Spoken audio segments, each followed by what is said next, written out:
It's a beautiful day in St. Charles, Missouri. That's where we are for Ohio Valley Conference football right here on ESPN+. It's homecoming for the Lindenwood Lions as they play host to Western Illinois. Two teams stuck in the middle of the pack of the Ohio Valley Conference trying to leapfrog each other. Four teams within a half game of each other in the middle of the Ohio Valley Conference. It's a beautiful, maybe the first real fall day here in St. Charles, Missouri. It's gorgeous. 64 degrees with a light breeze. It's going to be a great day for football. And hello again, everybody. I'm Bob Ramsey alongside my partner, Zach Zook. And as I mentioned, two teams that are trying to get established, climb out of the middle of the pack and get in the hunt. Well, for Lindenwood, they're coming off a tough game against Gardner-Webb in which they were really out-physicaled, and they're trying to get this game back on homecoming against a very good Western Illinois team that is much improved from a year ago under their first-year head coach. They've won 3 out of their last 4. Now let's look at our quarterback comparison. We're going to go down to the sidelines, and our sideline reporter, Jacob Stonick. Thank you, Bob. We take a look at these two quarterbacks, and though both teams have a stout running game, the two quarterbacks themselves are no stranger to running the ball. Nate Glantz himself, 188 yards with 3 rushing touchdowns. On the other side, Nathan Lamb, 215 rushing yards, along with 5 rushing touchdowns. One of them coming last week in Western Illinois' big win against Tennessee Tech. We'll see today how the two quarterbacks do with scrambling. Bob, Zach? Thank you, Jacob. The quarterback comparison is presented by Johnston's, the official recognition company of the Ohio Valley Conference. Lindenwood in their all-black uniforms, trimmed in gold. Western Illinois comes out in the purple pants and white jerseys. As I said, you can see it's a gorgeous day. It's a 10-mile-an-hour breeze out of the northeast. I don't think that'll be a big effect on the kickers today, maybe kicking into that north end zone, but probably not. Pretty mild as far as it goes this time of year, and I think the players are probably just happy it's a little cooler on that turf today. Oh, yeah, no doubt about it. We've had some hot ones here. We sure have. Already this season. So, Lindenwood will be back to receive to open the game.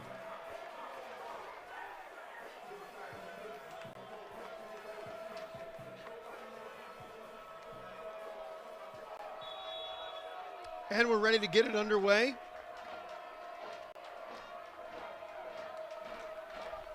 As I said, both teams fighting to get to the top. Western Illinois 3-4 in the year, but 2-1 in the conference. They kick it off. It's high and deep into the wind and caught 1 yard deep. And Lindenwood will take over, getting the first chance. And let's go to the keys of the game, brought to you by the Tennessee Highway Safety Office, a division of the Tennessee Department of Safety and Homeland Security. Well, first for Western Illinois, we talked a little bit in the open about how well they've been playing. They need to carry over that defensive momentum because on the season, the statistics don't look pretty. They've allowed 43 points per game, but last week forced 3 turnovers, had 5 sacks, and really kept Tennessee Tech in check. They need to force Lindenwood to beat them from the pocket as well. If they can contain this run game, they'll have a good chance to do so. Nate Glantz is the quarterback. Steve Hall, the running back. Oh, and he breaks through the first line of tacklers, the second line of tacklers, and gets a first down with a 12-yard gain. Brought down by Tyler Henry, but what a run by Steve Hall. Steve Hall, the freshman of the week in the OVC with 70-plus yards and his first career touchdown last week. He has also been nominated to the Jerry Rice watch list, and we'll talk about that as the game goes on. Hall again turns the corner, slipped one tackle, a second, a third, and another first down, back-to-back 12-yard runs for Steve Hall. Well, we talk about the keys to the game. They need to force Lindenwood to beat them from the pocket. Western Illinois will not be able to do that if they don't win on first down. By the way, designated drivers are the real MVP. If you've been drinking, pass your keys to a sober friend because fans don't let fans drive drunk. Thanks to the Tennessee Highway Safety Office. 1st and 10 once again. Glantz wants to throw. Just keep his arm loose. Instead, he's going to keep and then flip. And once again, it's Hall. Slips one tackler, dives into a couple more, and gains about 7. Williams on the tackle. Well, it's interesting as we move quickly here, talk about the keys to the game for Lindenwood. They need to get Glantz moving. He's much more comfortable on the run like you saw there, and they need to conversely control this game on the ground. They're the second best rushing team in the OVC this year. Keeper by Glantz, off the good fake, slides to the 40, gets the first down. I like seeing him give himself up there. He's taken some big hits over the last couple weeks. So do I, Rammer. You took the words right out of my mouth. That's a run that number 18 would have finished a couple weeks ago. Maturation process, getting more comfortable, making good decisions both on the ground and through the air.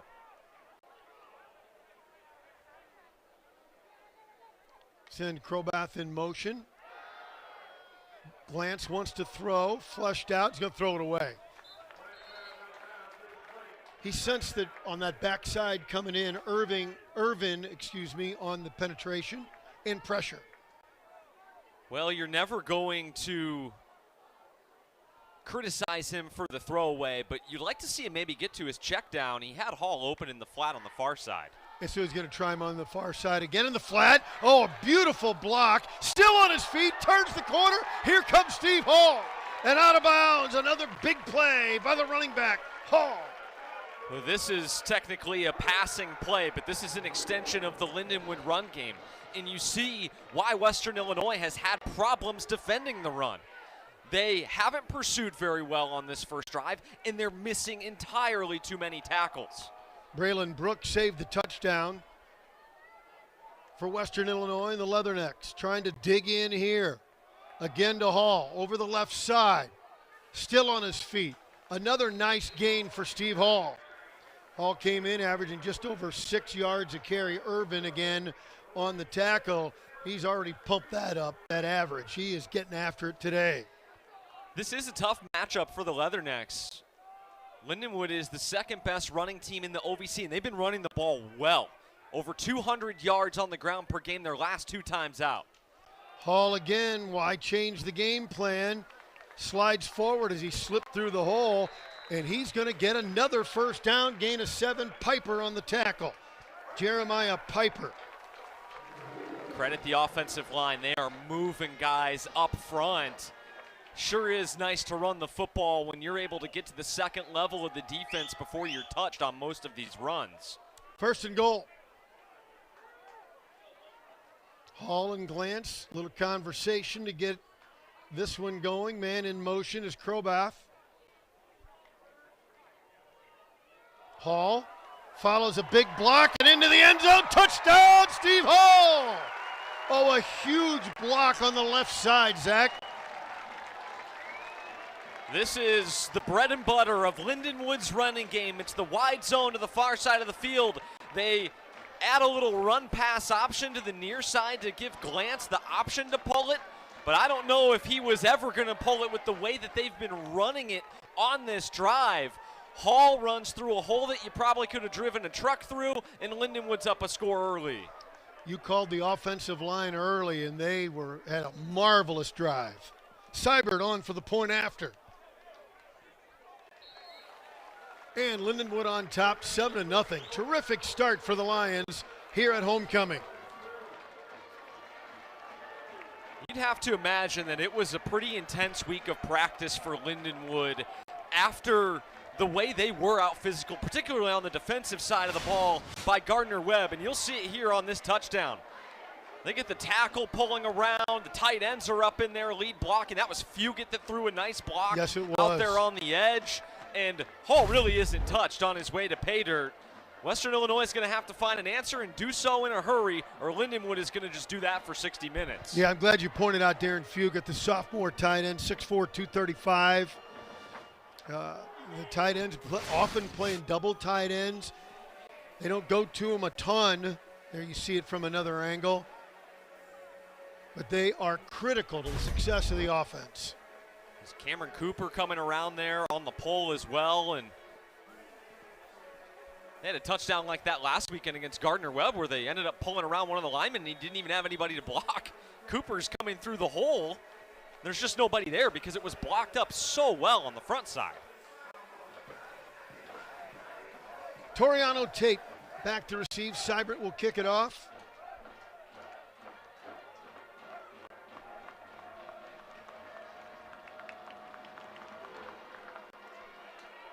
He's going to boom it over Tate's head. Oh, did it go out of, it went out of bounds on a flag. It kind of drifted on him. Wind may have taken it just a little bit. As I said, it's coming from the northeast, and that's northeast to southwest there. But he missed it regardless. Yeah, may have had a little bit of an impact there because it didn't look off his foot that it was in danger of missing out of bounds. As you mentioned, Rammer just kind of drifted on him, and great starting field position for Western Illinois. They'll certainly take it after the touchdown drive by Lindenwood. So Nathan Lamb is the quarterback. Jacob Stanek told us a little bit about him. He's thrown 7 touchdowns, 4 interceptions on the year. 64% completion percentage, though. And we're ready to go. Lamb flips for Cameron Smith. Lindenwood thinks the ball came out. The official, I believe, is motioning that he was down. Lindenwood felt like they got that football, but no.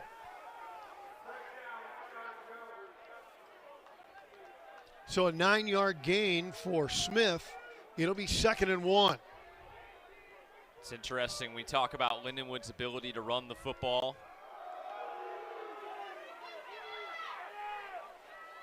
Went over the left side, got the easy first down. Lamb on the keeper, Nathan Lamb. He averages 3 yards a carry. He has rushed for 5 touchdowns. Yeah, sorry about that, Rammer. It's interesting. You talk about Lindenwood's ability to rush the football, but Western Illinois, although they like to throw it a little bit more than they run it, Cameron Smith is the 3rd leading rusher in the conference this season. They're not afraid to give it to him and lean on him. Yeah, coming into the game, 575 yards. Lamb wants to throw, steps up as the pocket collapses, has a man, caught it! He caught it! What a play, and what a catch by Eli Aragon. He got loose, and they found him. That is what plagued Lindenwood defensively in the matchup last season at Macomb. 31 points in that first half of that game last year. Flipping it to the wing, wanted Aragon again. He's run out of bounds, short gain, because they're trying to work quickly. Jaden Patrick on the tackle. I like the tempo after the big play. You get into the red area, try to catch Lindenwood on their heels. Credit the defensive backs for Lindenwood being ready, coming up and making a sure-handed tackle. But those deep passes last season, I get that it's a new roster, new coaching staff, but that's what hurt them last fall.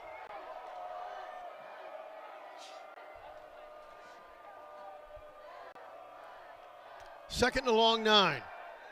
Lamb throws for the corner. Caught, touchdown!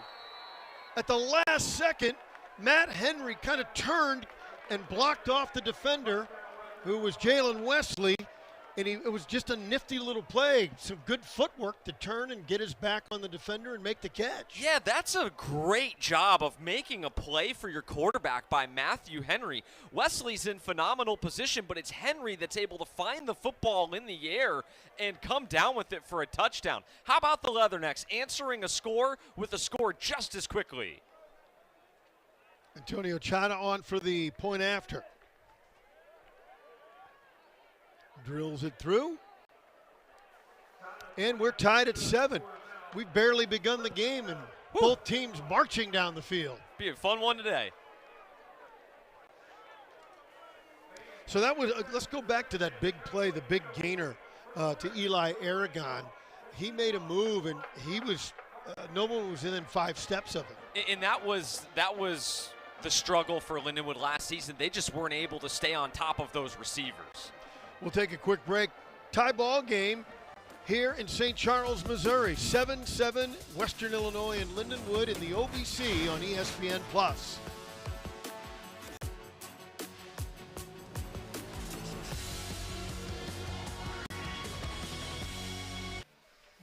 Back at Hunter Stadium, starting to see some of the foliage turning, and up the hill to the right at the south end zone. It's really getting colorful. It's a beautiful, beautiful day for football, Zach. Sure is.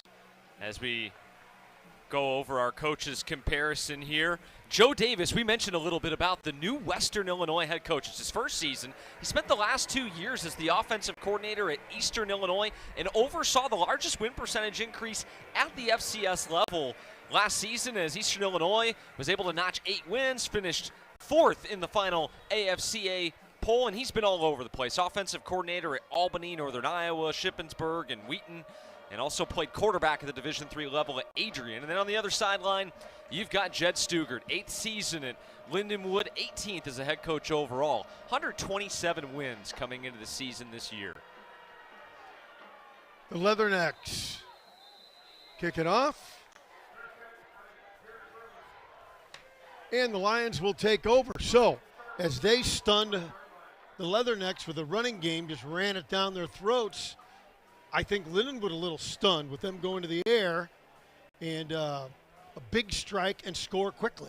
Couple of the big plays opened things up on the ground for Western Illinois, but you look at both of these rushing defenses that are last and second to last in the league respectively, giving up 8 yards per carry are Lindenwood and almost 10 yards per clip are the Leathernecks.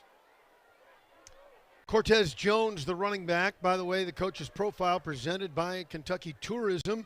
Visit the Bluegrass State at KentuckyTourism.com. Cortez gets the handoff. They're going to stick with the run.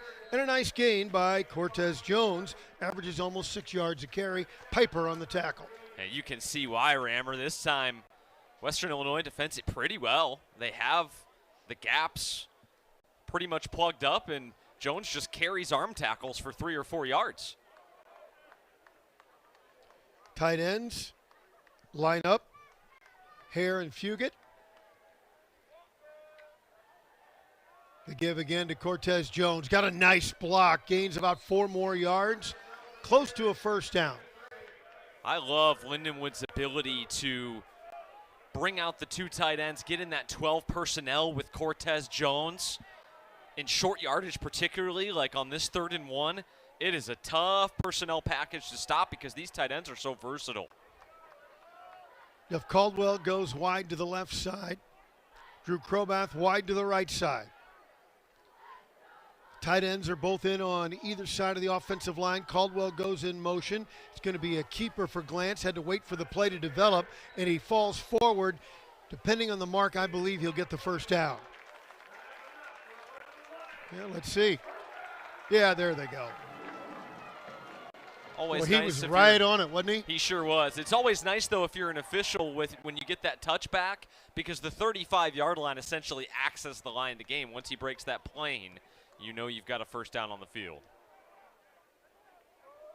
Glantz by himself out of the shotgun.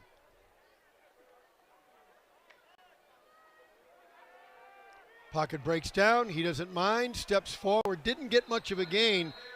Boy, the linebackers for Western Illinois smothered Nate as he came through, in particular Williams.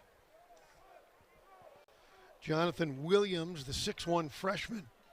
Nice play there by Williams. You have to account for Nate Glantz's ability to run. Even if they call a pass, he has been pulling it down and running with it more frequently as the season has gone on. 2nd and 7. 5 receivers out there. He wants one of them, and he overthrows the intended receiver, Reese Thomas. Reese was open and just overthrew him by a tad. Well, I mean, plain and simple, that's probably a touchdown. If you put it on number 10 there with his speed, the Kansas Jayhawk transfer, you'll see him split the 2 half-field safeties. There's nobody there.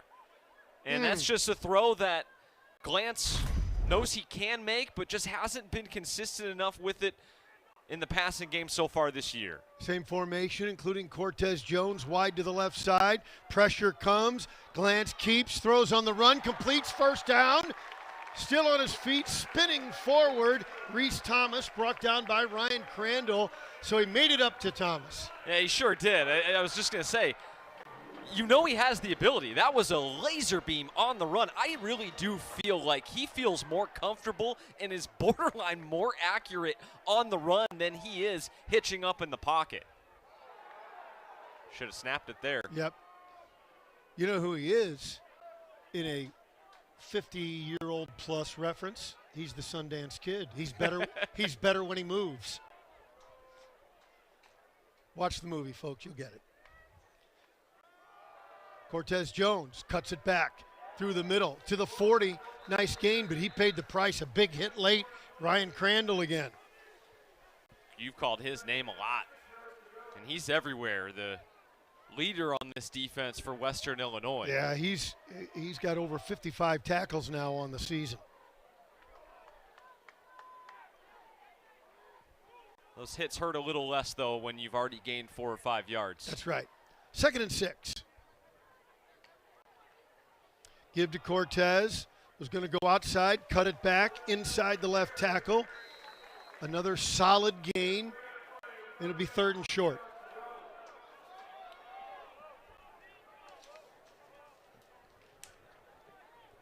To me, this is 2-down territory. Right at that area of the field where I don't think it makes much sense to punt. You're into the wind a little bit. A little uncomfortable for Seibert at this area of the field. I'd run it twice if I had to. Caldwell wide left. Send a man in motion. Kroboth looking to go long. Looking for Caldwell. Looking into the end zone. He got a hand on it. Will he get a flag? He may have had that other arm grab. Nevertheless, Tyler Henry will get credit on the coverage, breaking up the play. There is some contact late in the end zone, but Henry's in good position where Glantz throws this football back towards the middle, right at the goalpost. He has to then work around Henry, so Henry does a nice job of using his body position to force the incompletion, and maybe the play call there on 3rd down was made because they knew they'd go for it here on 4th. 4th and 2. Nate Glantz looks over to Jed Stugart. Now they're ready. Jalen Smith wide to the right side. Kroboth, and we got flags. Did they get him to jump? They sure did. How about that? They're going to talk about it, though. Yep, you see Nate there, fired up.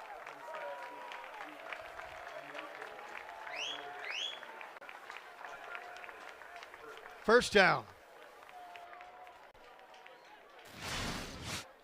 See if we can see what happened. Oh, yeah. A couple of them. Mm-hmm. Also, Harrington McKinney jumped. For the Leathernecks. Jones remains in the backfield with Nate Glantz. Man in motion, bootleg right, throwing across the middle. Caught! Caught! Terrific play and the catch, Jalen Smith for another first down. Piper on the coverage and tackle. Well, not to go back again to the movie reference, but it was one of our keys to the game. Get him moving. He feels so much more comfortable out on the run than he does standing behind all those tall offensive linemen.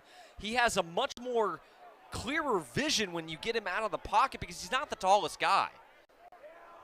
From the 17, Cortez Jones, a nice hole opened up. Bulls his way through. And a good gain, close to the 10-yard line. Let's highlight the center, Ethan Johnson, on this play. The senior moved from tackle to the center position, has been with this program through a lot of change and has played a lot of really good football. That time he got to the 2nd level and was able to get his hands on a linebacker, enabling Cortez Jones to pop through the hole. They'll mark it at the 12, call it 2nd and 5.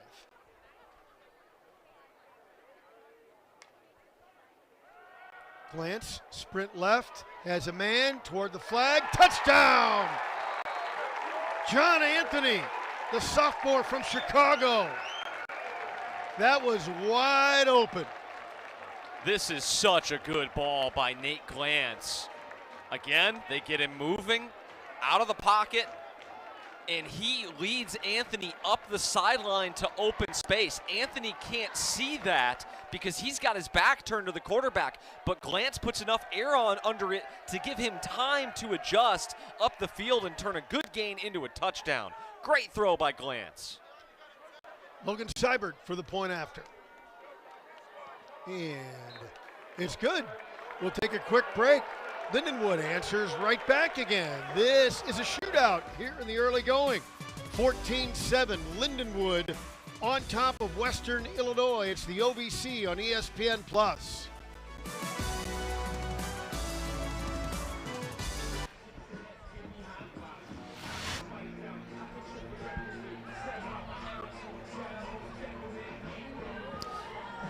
Thanks, Bob. Taking a look at the history between these two teams, it's a 1-0 series lead all time for Lindenwood, just the one matchup last season, and what a game it was.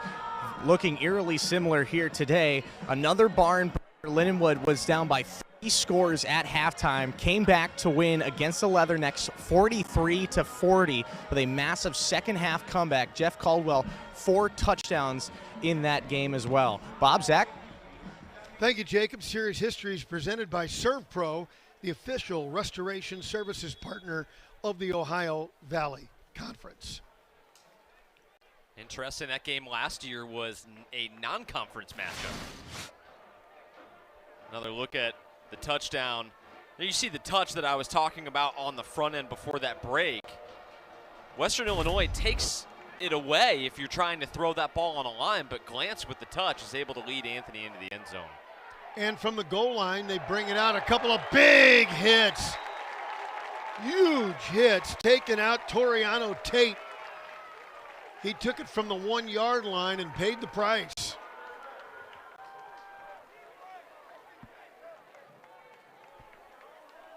Well, you make up for the penalty on the first kickoff there, don't you? I mean, that was some hitting. I think it was Gus Hetzel. Looks like Trey Bell was in there on the stop. Big time hitting.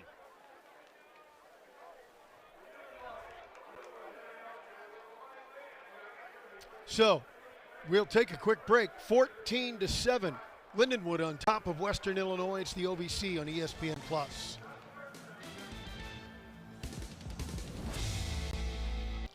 And there you see Joe Davis on the left, Jed Stugart on the right.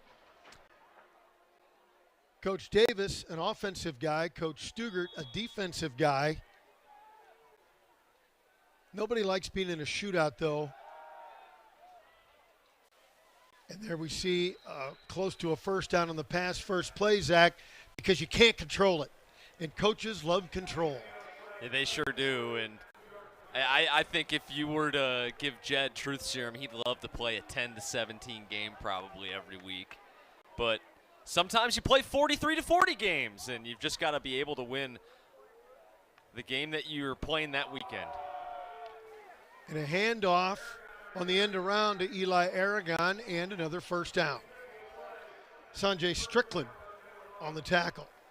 Getting Aragon going early is big for Western Illinois. Had the big reception on the first drive. They've gone to him twice already here to move the sticks to get going past their own 25 here on this possession.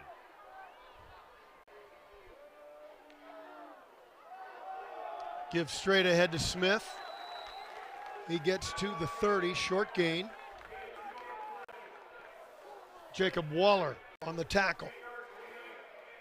Yeah, this linebacking core is going to need to step up, not only today, but for the rest of the season. They are down, remember.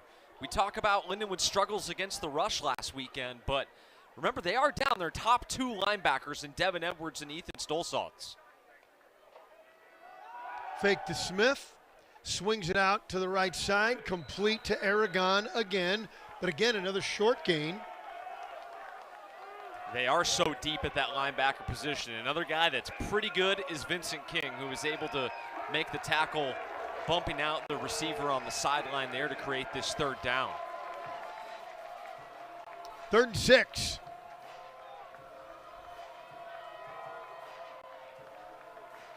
Nathan Lamb.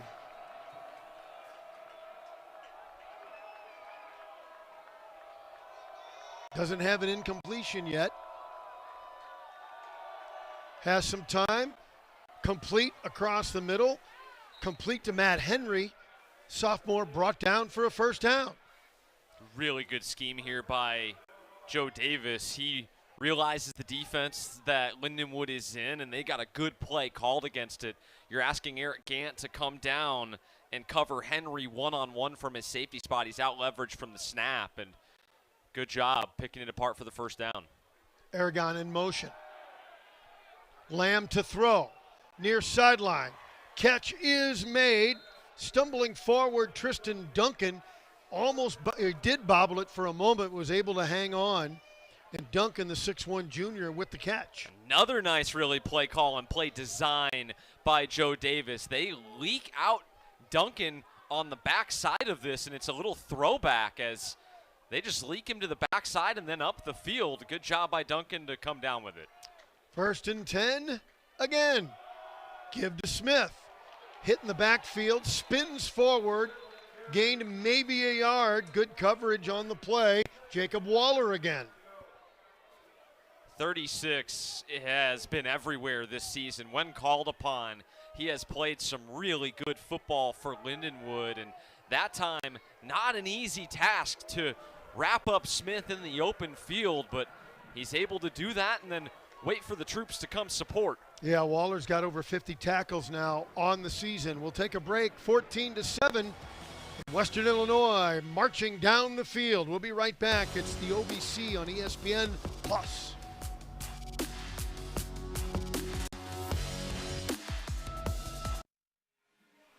Back at Lindenwood University, not some awards, but certainly some recognition, Zach Zook, as Steve Hall on the awards watch list, the Jerry Rice Awards watch list, freshman.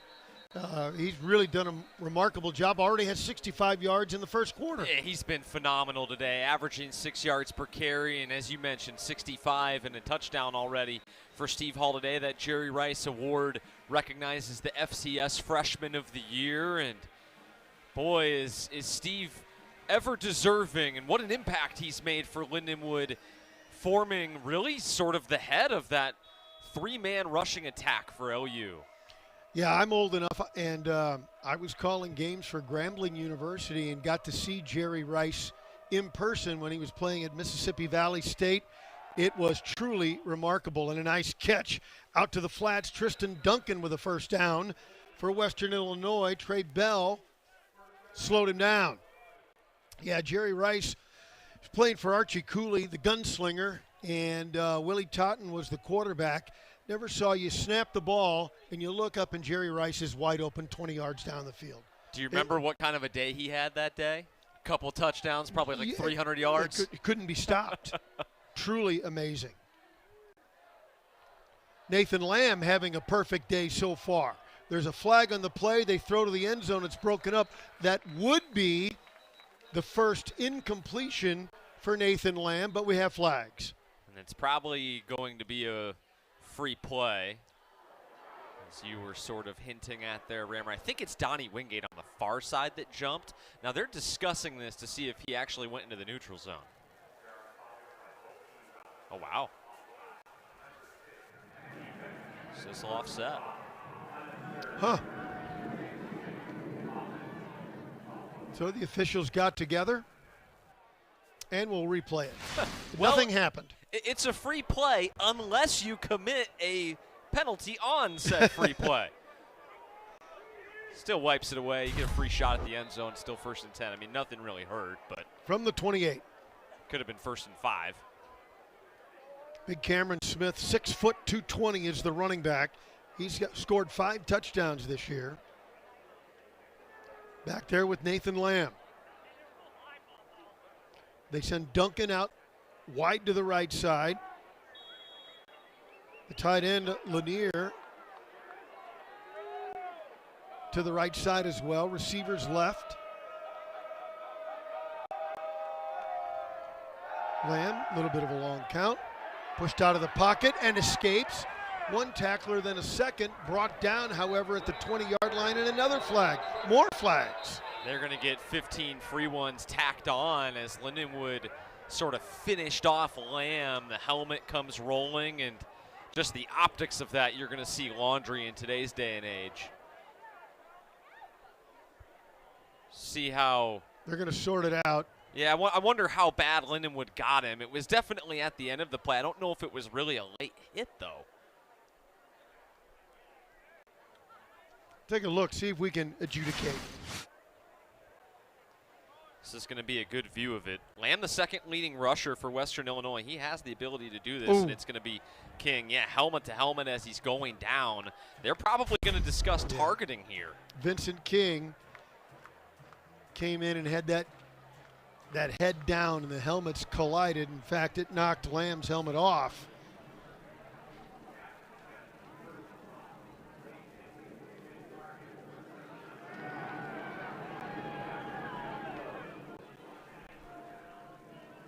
Take another look at it.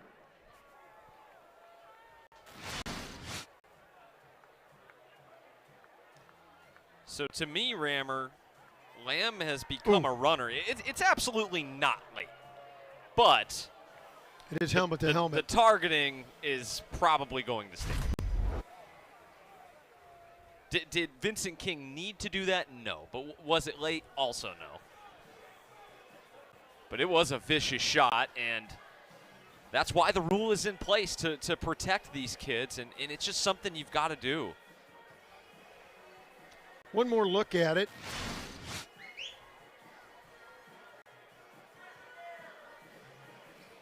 And there's the hit. Yep. It is more from that angle. You can see maybe more with the shoulder, but it doesn't necessarily need to be helmet to helmet. It can be any forcible contact to the head or neck area of the opposing player, which it definitely is. I say this every time we get a targeting call come up, Rammer. My only issue with the rule is nobody's trying to do this on purpose. I'm not a fan of ejecting kids that lift all season long and work all season long. I'm not a fan of taking one of 12 games away from these kids that work so hard. Just call it 15 yards or let play go on. Yeah, in that regard, you almost would think about wanting to do something like soccer does and let it build up. If you get a second over the top egregious foul. Right. That I could get on board with, or if you wanted to make it sort of a judgment call, like you used to have the 5-yard face mask and the 15-yard face mask, you could maybe do like sort of like basketball has the flagrant 1, the flagrant 2. I'd be for that. I don't like seeing kids getting ejected. They're not able to compete and participate in a sport they've worked so hard in when it's just a fast-moving play. Nobody's trying to do it on purpose. But with all the CTE issues in the game of football, you understand being overprotective. Absolutely. Like I said, it is just something you have to do in today's day and age. You have to protect these players, these runners. Waving off targeting. I'm surprised. So what I think they must have discussed is that Lamb at that point is a runner, so he's not afforded the same protections as he would be if he was standing in the pocket or a defenseless receiver down the field. He's crossed the line of scrimmage. He's 5-6 yards downfield by the time that hit takes place. And remember, on the field they called late hit with targeting. It definitely wasn't late, as we saw there on the replay. Back end of the play for sure, but it's not as though he was on the ground and then Vincent King came flying in. So no targeting. Nevertheless, the ball's at the 10-yard line. First and goal for Western, looking to even things up here early in the second quarter. Smith is the running back. Chris Irvin is the quarterback. He gives it straight ahead, bumbling all the way to the 5-yard line. Big run by Cameron Smith. Vincent King brings him down. Irvin came in to hand that off as Lamb came out from losing his helmet. And from a pure strategical standpoint, obviously you're down 2 linebackers. If you were to lose Vincent King to the targeting call, Lindenwood's really in some trouble at the second level of that defense trying to slow down Cameron. First and goal from the 6, or second and goal from the 6. Looking to throw through behind his receiver. Did he get out of bounds? He did go out of bounds. He was trying to get that foot down. Intended receiver was Matt Henry, covered by Trey Bell. You can see why they like going to Henry in the end zone. He has a nose for the football, doesn't he? 6'1 sophomore. And he got away with a little push off there against Bell in the end zone, but he didn't extend, didn't make it obvious. Very close to getting the foot down, but Bell with just enough on that to force the incompletion. Oh, you see 6 right inches in the paint. out. Yep. Here we go. Looking to throw again, has his man wide open, touchdown. Cameron Smith out of the backfield, took a big hit, hung onto the football, and a score. Beautiful scheme again by Joe Davis in this offense. Hey, we're going to run all these crossers over the middle, make you think we're going to attack the middle of the field. And really all that is in the middle, we're just trying to clutter it for Jaden Johnson to force him to run around all of that. So by the time he gets to Smith running the wheel route on the far side of the field, you've got no chance. It's great play design. Jared Campbell, the holder, Antonio Chata to tie the game. And he does. Well, we've got a good one. Back and forth we go. We're all tied up at 14. We'll take a break. It's Ohio Valley Conference football on ESPN+.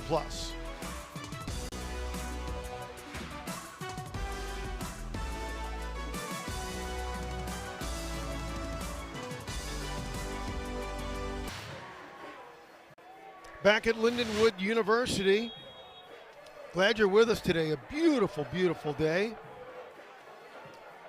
Tie football game, 14 all.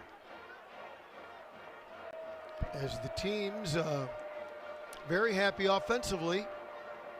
Get the ball, we're going to score. No punts yet today. Deep and out of the end zone. And so now, Zach Zook, Lindenwood gets back to it.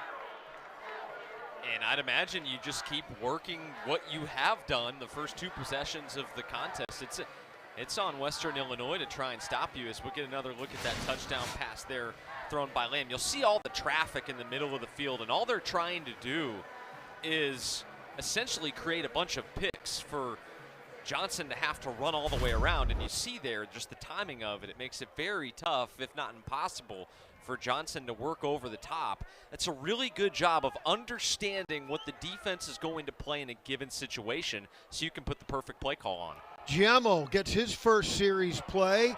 It's a flip to him and a first down, and Robert turns the corner out to the 40 and a first down for Robert Giammo. Ryan Crandall on the tackle.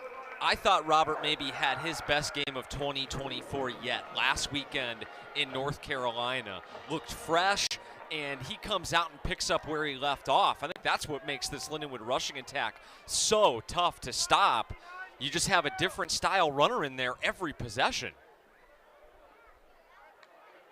Caldwell in motion, the flip to Jeff. Turns the corner. They close the gap up pretty quickly across the 45 to the 46-yard line, and a nice gain for Caldwell. Always like getting Caldwell involved.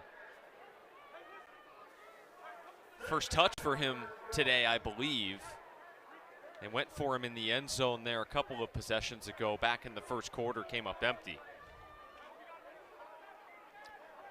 Giammo remains in the backfield. Kroboth in motion. Plenty of time. Now it breaks down, throwing on the run again and throwing it away. That one took a little bit of too much time to develop, Zach. They were actually trying to run a very similar play that Western Illinois hit on the previous possession. They leaked Robert Giammo off the play fake up the field, but Western Illinois had it covered. That's why Glantz had to come off of it. Credit Juan De La Cruz, who was step for step with Robert Giammo there. Lindenwood was trying to hit a big one. 3rd and 5. 5 receivers. Nate Glantz out of the shotgun. Heavy pressure. He's in some trouble, and he's sacked back at the 38-yard line. Great pressure by the Western Illinois defense. Bola with the tackle. Did a terrific job. Mayo Bola, the senior defensive tackle, he was on a mission, and he got it done. This is not a defensive front that has really rushed the passer all that well this season. But that said, they had 5 sacks last weekend against Tennessee Tech, the most they've had in a single game since 2021. So this defensive front for this pass rush got going last weekend and able to make its mark here. Patrick Turner to boot it away into the wind. Aragon's going to let it fall. It takes a very nice Lindenwood University bounce, goes inside the 10, inside the 8, and Turner got that really good roll that he's known for. That was phenomenal there by Patty Turner. Take a quick break. We're all tied up. but Western Illinois got the stop they needed. 14-14, Ohio Valley Conference football on ESPN+. 14-14, Western Illinois broke Lindenwood's serve, and now the Lions will be challenged to do the same to the Leathernecks.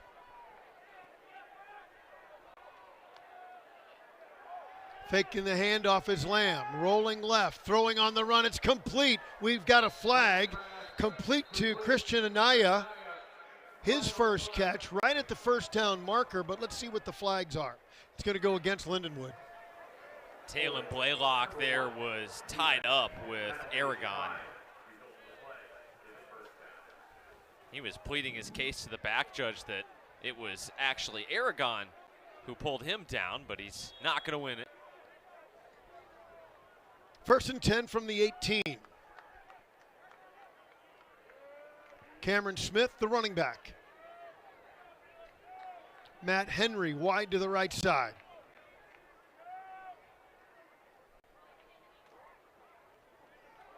And a pitch to Smith. Breaks one tackle, runs over another man, and really good yardage. We'll see where they mark it. I think it'd be a yard or so short. Now they're going to move it all the way back to like the 26. But a good, powerful run, nonetheless. Kanapke on the tackle. Really nice gain there on first down. We've seen both teams now utilize the speed option in this game, and Western Illinois on the move again. 2nd and 1. Lamb gets a new play in. Aragon in the slot on the right side. Lanier, the tight end, in motion. Gives straight ahead, first down yardage for Cameron Smith. Vincent King on the stop. Joe Davis, this offensive staff, not messing around on that play, just run a little power between the tackles, pick it up, move the sticks. So this is already really nicely done. They needed at least a couple of first downs to get out of the shadow of their own end zone after the beautiful punt by Patrick Turner. Anaya wide to the right side.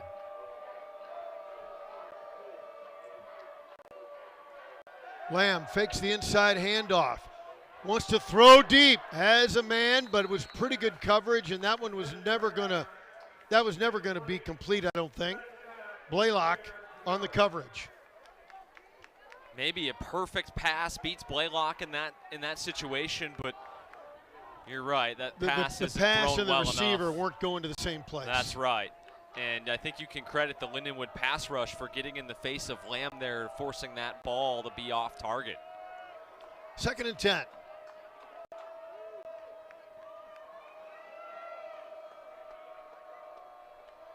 Smith in motion. Does he want him there? No. Gave him a look and then brought down from behind. Terrific work. Talon Blaylock, the first man in. Believe this is actually a designed run here, Rammer, for the quarterback. He can swing it out to the near side on the screen if he wants. If he doesn't like the numbers, he pulls it down and runs it on the quarterback draw. Well, he tried Lindenwood for staying at home. Yeah, and he tried to look off the defense, but they didn't buy it. They did not. Didn't let him escape through that line, and Blaylock there making up for the penalty with a couple of nice plays here, back-to-back on this drive. 3rd and 13. Matt Henry wide to the right side. Lamb to drop, throws across the middle, complete for a first down. Anaya with the catch. Great pass protection by Western Illinois. Whenever you've got 3rd and long like this, 3rd and double sticks, you need time for those routes to develop down the field. Lamb was basically playing 7-on-7 on that drop back, had great protection. Look at the U-shape, the clean pocket he has to throw, and he puts it right on Anaya for the first down. Kanapke, the safety, couldn't make up the ground. Now a little razzle-dazzle and a pitch forward for Aragon, and we got a flag. I don't think it's going to stand in the area of holding. Blaylock on the tackle. Little razzle-dazzle. I think sometimes a lineman thinks he has to hold his position and literally hold his man to get it done because of the timing. Yeah, I like the design of it. Yeah. Another thing I thought they do call holding here. Another thing you put yourself at risk for. Technically, this is a flip forward, so it's a pass. You can get linemen downfield. I mean, it's a really fast play. You're probably not at a huge risk of getting called for that, but always something to be leery of whenever you're pitching it forward is make sure that pitch occurs before you get linemen making contact down the field. Anaya wide to the right side. 3 receivers right. Smith in the backfield. They move Lanier over. Give straight ahead. Nice gain. Spinning forward is Smith. Still trying to grind. Not back to the original line of scrimmage, but about 5-yard gain. And it's Jacob Waller on the tackle. Smith is not fun to tackle when he gets moving downhill. 220 pounds out of Delaware. 2nd and 13 now.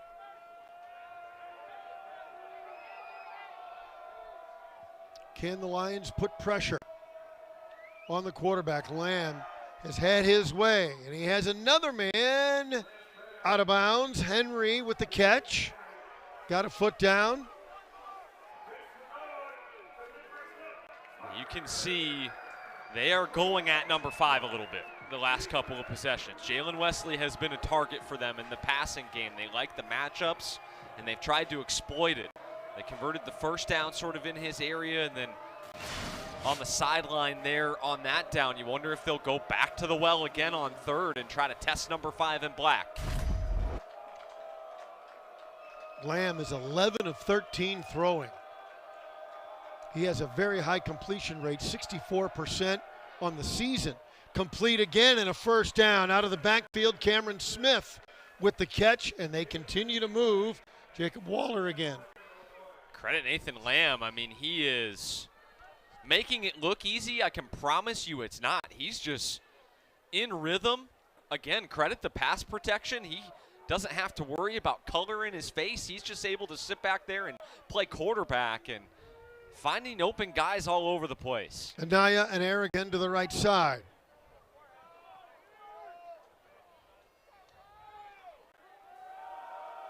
Give straight ahead again to Smith.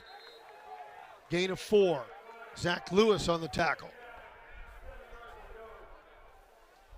Western Illinois has been very balanced in this first half as well. Wouldn't you say, Rammer? They've been able to run it with Smith, and then they've been able to, when they need to put it in the air, be efficient in that phase of the game. They're taking off a lot of time on this clock as well. Lindenwood's going to be lucky to get another full possession to the halftime break. 2nd and 7.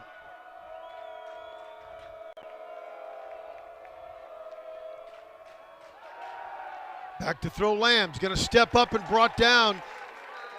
That play broke down. He did not have the time, and Jalen Wesley in on the tackle.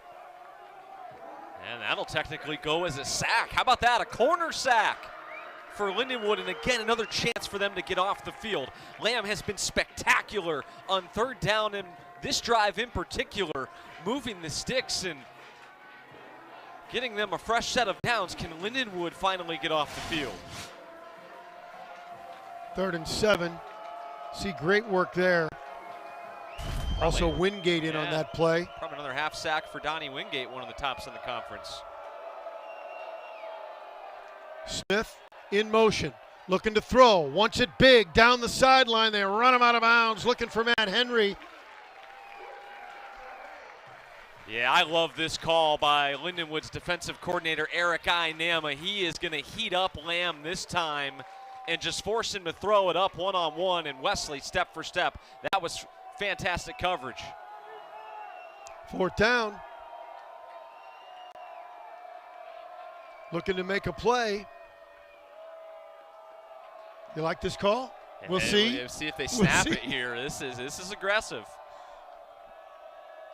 Zach Zook over there with a big smile on his face, folks.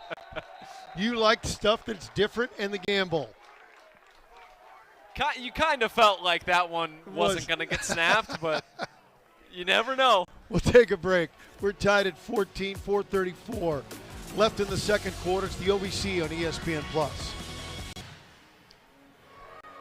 4th and 7 for Western Illinois. Their quarterback Nathan Lamb is having a marvelous day. 14 of 17 passing for 150 yards. That's an 82% completion rate.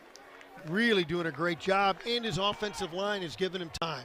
And that's why I love the call by Eric Inam on the defensive end to send some heat. Clearly, if you sit back in coverage, he's going to pick you apart today. Talon Blaylock back to receive the punt. Did that get tipped? It was very close. Fair catch called for and made about the 12-yard line. The Lions were all over it. Robert Giammo got in there. Pretty athletic play by the punter Campbell to climb the ladder and get this high snap. It throws off the timing of it, though. And Robert Giammo, who has a punt block, nearly had another one. Fortunate.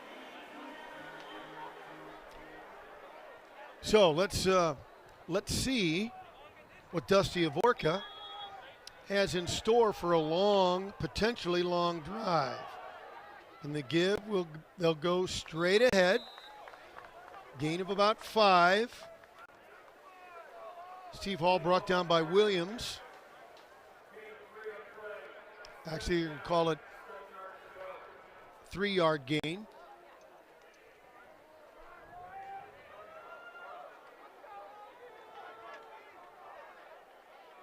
Abe Hare in motion to the left side. Give to Hall. Big hole opens up and then closes just as quickly. Good recovery by the Western Illinois defense. Yeah, this time the right side of the Lindenwood offensive line there on that wide zone play looked a little out of sync. They didn't know who they were supposed to block, and Western Illinois able to create some penetration. Now you put Lindenwood in a situation where they've been uncomfortable this year, having to throw the football and potentially from the pocket. 3rd and 5. Glance, drops to throw. Doesn't like it, steps up. He's in trouble. Did he get forward? I don't think so. Let's see where they mark it. Boy, it's going to be really close. Near side official saying it's a first down. I mean, I think if he doesn't have that leap at the very end of it, no chance. He doesn't get it. Epley, credit for the tackle. I'm sorry, Bradford. Take a look. Here is Glance. Wow. What an effort. He wants a quick throw. It's complete across the middle. Nicely done. Reese Thomas for a first down. He is becoming Nate Glance's best buddy, of security blanket in the offense. That's such an easy completion for number 18. You just have Thomas run a little hitch, then he's able to make somebody miss and get big-time positive yardage. All the lone back. Fake the handoff to him. Gets it complete across for a nice little gainer to John Anthony. We've called his name. Jordan Anderson on the tackle and coverage. Flag down, though. Anderson, the safety, stepped up there. Let's see. I didn't see it initially. My eyes were on the far side of the field with Anthony, who's having his best game of the year. Nate Glance is animated down there. You see him come into the bottom of the screen.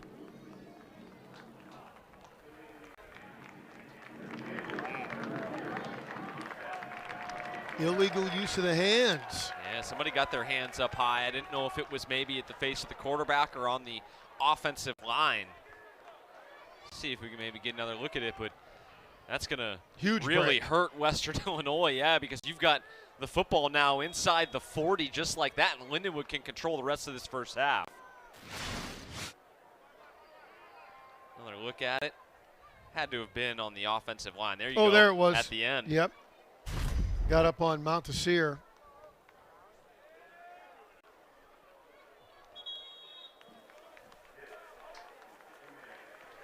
And we get the 2-minute timeout. 14-14 our score. Can Lindenwood continue this drive? They caught a big break on that flag. We'll see when we come back. It's the OVC on ESPN+. Steve Hall is the running back with Nate Glance. 1st and 10 for Lindenwood, trying to take the lead going into the locker room. Flushed out and in trouble, and throwing it complete, I believe, I believe they got it down to John Anthony for a very short gain, but a completion. Well, the way they like to throw the football, moving the pocket and rolling out, it's always tougher when the ball's on the right hash with a right-handed quarterback.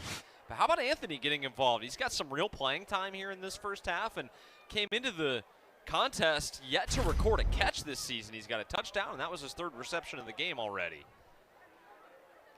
2nd and 9. Caldwell wide left. Give to Hall. Through the initial hole, still going out to the 30.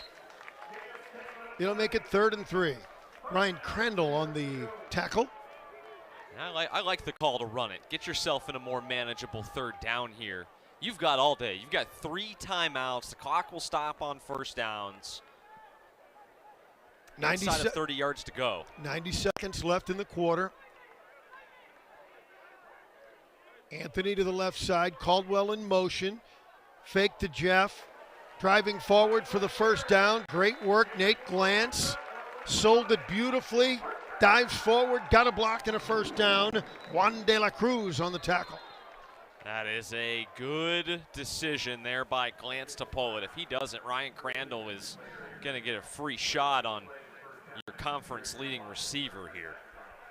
We've got a man down, Williams. Jonathan Williams, a 6'1 freshman linebacker, is down. Allows Lindenwood to take a look and decide whether how they want to play it for the final 117 to get points on the board. So it's interesting here. I believe since we're under 2 minutes with the clock rolling, this is going to cost Western Illinois a timeout with their player down on the field inside of 2 minutes. So it's really sort of a free timeout for Lindenwood, and unfortunate there for Western Illinois to have somebody go down in a 2-minute situation like this. Obviously, first and foremost, the health of the player is the most important thing. But from a pure strategic standpoint, that gives Lindenwood a little bit more time to operate. Yeah, Williams, the backup middle linebacker, he's sitting up, if you can tell. I think you can see it on your screen. He's sitting up, and they're checking him out.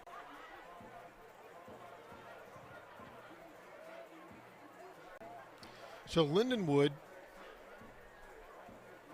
trying to climb over the 500 mark and climb over the top of Western Illinois. Western trying to get some separation from Lindenwood and inch up the standings in the Ohio Valley Conference. A lot to play for this group of 4 in the middle of the OVC pack.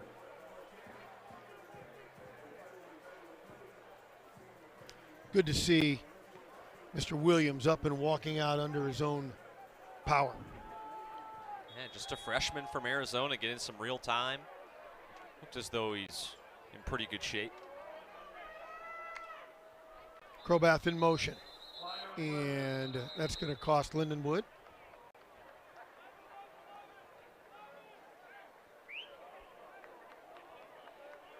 Crobath was in motion. They'll step it back. So it'll be 1st and 15.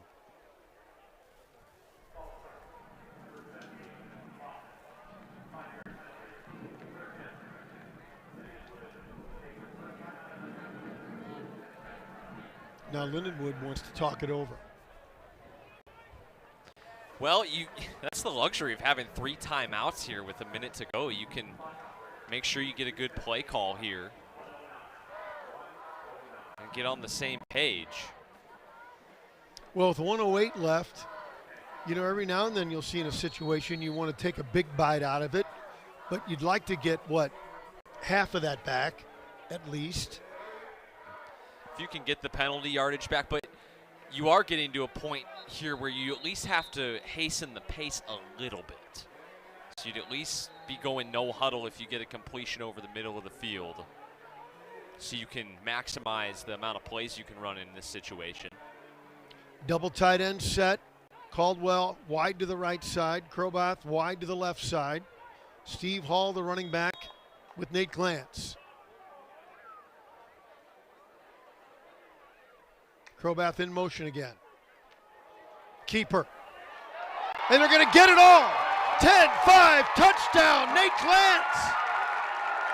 Well, when I said get it all in a big chunk, I was thinking through the air. Nate says, watch this. I'll take it. And once he busted through the line, there was no chance, Zach Zook. Yeah, left side of this line parts it like the Red Sea. Gareth Warren, the Reese's Senior Bowl watch list left tackle, along with Adele Montesser, who we mentioned a little bit earlier. That is what a good run game can do for you. They've run that wide zone so effectively all afternoon that the little wrinkle, they pull it to the left side. That's designed for Glantz to keep it all the way. There's just nobody over there on that side of the field. Nobody. Well, when those receivers drew them off and it just set it up beautifully. You're right, the design was perfect. Take another look at it as Lindenwood gets that touchdown lead back. Out there, a nice lead block by Montesser, as you pointed out, and boy, Nate was able to waltz in. Yeah, they got the center Johnson pulling around there. They used basically sort of a pin and pull method, it looked like, there with the tight end on the left side. And we mentioned it before, but these tight ends can block now. Fugit has made a couple of nice blocks in this game to spring the backs, and Nate Glantz doing it with his legs once again. That has really become a weapon for Lindenwood the last month or so of this season as they've gotten into conference play. And even though they don't throw to Fugit and Hare very often, they're vital to the offense, forcing the defense to recognize and play it straight. Plus, as you point out, both of their abilities to block. Right. They catch the ball well enough to where you have to respect it. I mean, Fugit even had a 10-yard rush in the game last weekend against Gardner-Webb. And through the end zone, Western Illinois will have a minute 2 to try and get down the field. They've had some big plays in this first half, and so, well, when you're talking about a quarterback who's 14 of 17, thrown for 150 yards, you know, over 10 yards of completion, they can make things happen quickly here. No question about it. 2 timeouts in your pocket. Question, I think, on the defensive side for LU. When do they bring pressure? Probably not going to do it on the first down, but eventually they're going to try to bring some extra guys from the second level. Lamb in the pocket. He wants to go big and overthrown. They clogged up the receiver. He wanted Matt Henry down the sideline, but Jalen Wesley sort of, without interfering, kind of slowed him down on the sideline. Yeah, I like the way Wesley is rebounding here in this second quarter. He's had about enough of that. They have targeted him heavily in this first half. On the third down, he locked up his man on the far side of the field, and then on that play there, really good coverage. All alone, out of the shotgun. Wants the sideline again. Big hit by Wesley. Close to a first down. I think, well, we'll see if they give it to him or not. Depends on ball placement, and they're going to. First down, but Wesley put the wood to him. And in that situation, you have to be over the top of the receiver, but he did exactly what he's taught here. Come downhill and make a big hit. First and 10 from the 35, out of the shotgun again for Lamb. Has time, gets it complete. Across the middle. Lanier. Another nice gain. But the clock is moving as he didn't get the first down. Second and long 2. Big tackle by Wesley, short of the sticks. Low snap. Lamb steps up, cuts it back, gets the first down, still on his feet, finally out of bounds. Another nice gain. Good work by Nathan Lamb. Yeah, great job by Nathan Lamb making it work, getting positive yardage and getting out of bounds. If I was Western Illinois and Joe Davis, I think I maybe would have called a timeout there after that tackle inbounds on second down. That cost them about 15 seconds to where now you really can only run 2 or 3 more plays. From the 44. Lamb with Smith. Lanier in motion. Lamb rolling right. He has his man wide open, and I mean wide open. First down, To the 20, Eli Aragon. You cannot let him be wide open like that. Jaden Johnson on the tackle. Wow, he couldn't have been more open. And he has time to find the green space because of this offensive line. They've just done an exceptional job here throughout this first half of giving Lamb time to operate. And credit Nathan Lamb for sticking in the pocket. So often we see these young quarterbacks in today's day and age, they get their eyes down. They want to run. Lamb has done a really nice job of hanging in there and finding some explosive plays down the field. So on a play like that, on the Lindenwood defensive side, are you trying to protect the deep play and they can go underneath like that? Is that how you can get that open? Yes, and I think truthfully when they go and review this, it's maybe been a little bit too soft here in this 2-minute situation, but now that the field has shrunk, you can play more of your base stuff and tighten it up. I'm a little surprised that Lindenwood hasn't decided to bring pressure, but again, they're guarding against that big play. Henry goes wide to the right side. Aragon slot left. They're still in that too high shell. Smith goes in motion. He looks at him. Does he want him? He's going to keep it. Lamb throws it. Got it complete to the 15. So I'll have to call another one here. Well defended by Lindenwood, and that's what the shell is designed to do. Part of the reason, and to your point, Rammer, you mentioned the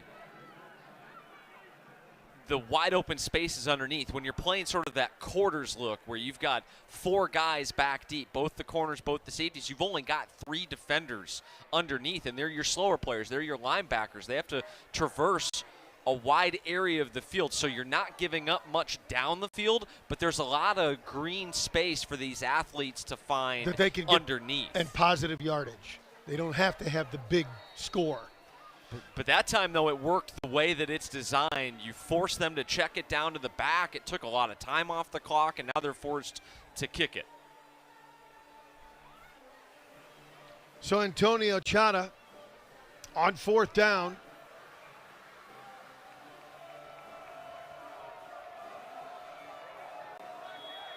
Call it a 34-yard attempt. He's 8 of 10 on field goals on the season. And his longest is 48. Lindenwood has seemingly had a little bit of magic with the field goal block unit, whether they've gotten in to disrupt the kick or just forced misses or gotten a little bit lucky, probably a little of all of it. So they're talking about let's get after it. Yeah, they have forced some misses this year. None more famous than the one on the road against head coach Joe Davis's old team, the Eastern Illinois Panthers. Had one from about this range to send it to overtime and missed. And Jaden Patrick flying in on the defensive left side. Yep. Now another whistle.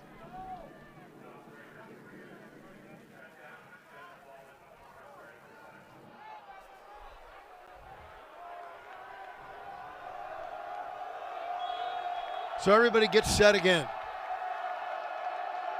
I think maybe a clock issue there.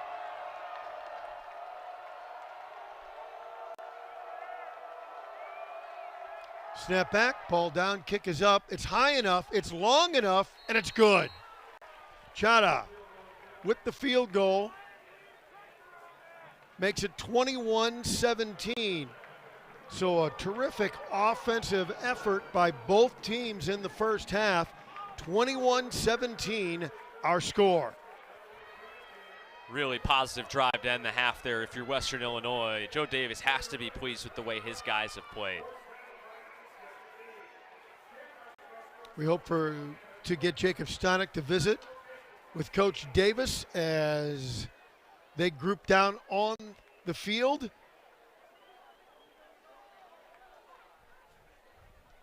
And here's Jacob Stanek with Coach Davis. Coach, Your quarterback so far today, Nathan Lamb's done an incredible job on the ground and through the air as well. What have you seen from him throughout that first half? Yeah, I mean, Nate's one of the best quarterbacks in the league. Our offense runs through him. We got to protect him a little bit better here in the second half, but proud of the effort so far with Nate. Biggest difficulty you guys have had so far is kind of controlling the Lindenwood run game. What is going to be the biggest thing for your defense in this next half to try and shut down that ground game? Yeah, it's effort, it's pride, it's physicality. We're not playing good enough defense right now for a conference game on the road. We're going to have to shore it up here in the second half. They're doing a heck of a job around the ball on us. All right, thank you, Coach. Thank you. Bob, Zach? Thank you, Jacob, and thank you, Coach Davis, for the quick conversation. We'll take a break.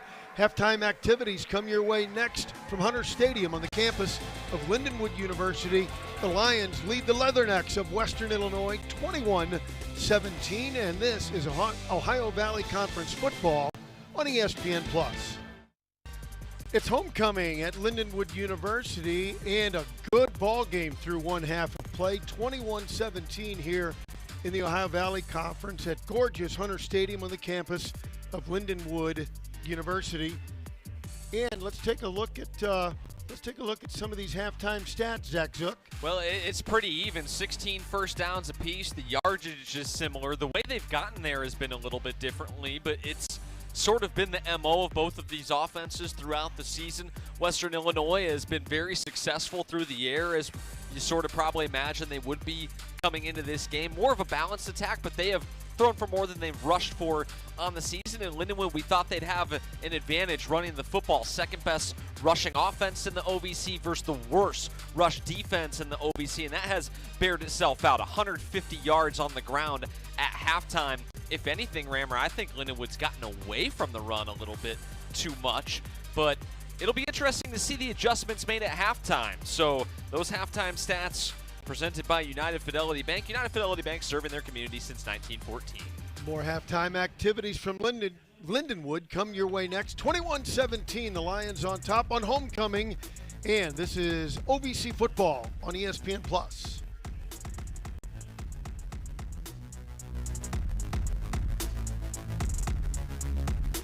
Halftime at Lindenwood University, the Lions lead the Leathernecks of Western Illinois 21-17. And time to look around the league and our OVC news and notes. Zach? Well, it's getting to that time of year where you start looking towards conference titles, potential playoff berths, and a team that has expected to be a big player in the OVC Big South Association was SEMO. They have certainly done so. In fact, ranked number 6 in both polls. It's the highest ever ranking for SEMO in the history of the program. The last time they were ranked around this high was number 7 in the nation. That was back in 2010. Then how about history for Tennessee State as well? First time they've been in the top 25 since the 2017 season. They're on bye this week, but will have a big tilt against in-state rival UT Martin next weekend. And then Lamb, we've called his name often in the first half, and this one, Offensive Player of the Week, accounted for 350 yards of total offense and 3 touchdowns against a really solid, much improved Tennessee Tech team last weekend. I think that was probably the best game Western Illinois has played in years. Now take a look at the standings, Zach, and folks can see what we're talking about between UT Martin, Western Illinois, Lindenwood, and Tennessee Tech.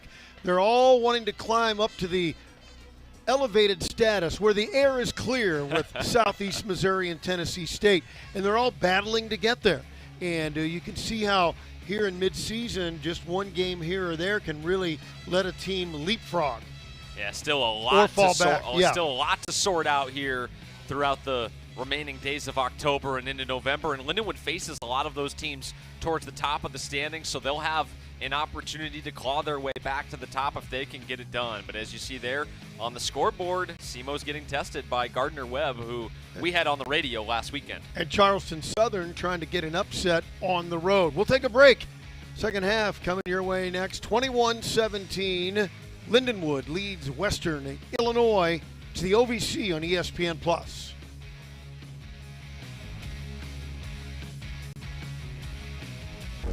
Lindenwood has scored 3 touchdowns. They lead at 21-17. Zach, let's take a look at the highlights from the first half. Well, it has been an exciting first 30 minutes of action up and down the field, these two offenses. Steve Hall got us started with the scoring, and then it was Western Illinois answering back through the air. As we already mentioned, Lamb has had a fantastic first half throwing the football. Glantz hasn't been too bad either. Nice touchdown pass there to John Anthony. Answered on a nice little touchdown pass by Lamb, and then Glantz capped off the scoring in the end zone with that touchdown run there on what I think, the more I look at it, was a double pin and pull there on the near side, waltzing into the end zone for 6. There you look at the comparisons, and Jacob Stanek down on the sideline talked to Jed Stugart moments ago. Jacob? Thanks, Bob. I had a chance to talk with Jed coming out of the locker room, and I asked him what the defense has to do to try and control Nathan Lamb. The biggest thing, he wants to see some more control, keep Lamb in the pocket, and at the same time drop back into those spots they seem to be missing in that first half. But he also said thought the offense had a fantastic response following their first 3 and out, and has a lot of expectations for this second half. Bob, Zach? So, both coaches know what they want to do, moreover what they need to do. Let's see who can execute.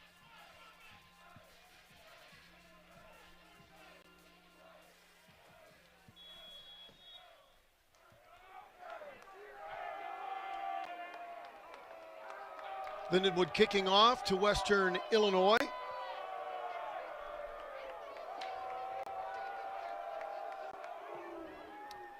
Into that cross win and into the end zone. Interesting to see the adjustments made on both sides. First, on the defensive end, it'll be Lindenwood. How do they adjust to this passing attack from Western Illinois? And, you know, we sort of made the comment tongue-in-cheek about holding serve offensively in a game like this. That field goal at the end of the half for Western Illinois was huge, because now if you're able to go down and get some points here, you talk about the first 4 minutes of the second half, the last 4 minutes of the first half, Western Illinois able to sort of steal a possession in there and potentially put 10 points up on the scoreboard to change the flow of this game. Lindenwood trying to stop the passing game. Eastern trying to stop Lindenwood's running game. A throw, nice catch off the shoe tops for Cameron Smith. Big hit on the play. Eric Gant came roaring in out of his safety spot. Big hit, but a gain of 3. You know, Eric hasn't probably gotten enough credit for how well he's played on the back end for Lindenwood. He is an every down guy. He is able to do it on the back end in the passing game. He's able to come up and make hits at the line of scrimmage in the run game. Number 39 does a lot for the black and gold. 2nd and 7. Give to Smith. Can he turn the corner? He cannot. And brought down by Vincent King. Boy, we've called Vincent's name a lot today. Leading tackler for the Lindenwood Lions. He's got to be up over 80 tackles on the season. He's getting close to the century mark, that's for sure. And it seems as though he's in the OVC awards section for Players of the Week just about every other week. Really nice job to hawk down the back as he was trying to get to the edge. So 3rd and 7. Or 3rd and 8, excuse me. What are the Lions going to do here defensively? Looks as though they'll play coverage. Well, they are going to blitz. To the sideline, and it is complete, and it is a first down to Matt Henry. Boy, they made that. That was a quick play, quick developing, and executed. Good job again. Lamb recognizes it. He keeps him at the line and forces Lindenwood to show its hand. Trips right. Gives straight ahead. And a short gain for Smith. Vincent King again on the tackle. Trying to get those linemen out and around. They've pulled on each of the last 2 runs. That was a little power play there, but Lindenwood having none of it. Done a much better job against the run here so far on this 3rd drive. 2nd and 8.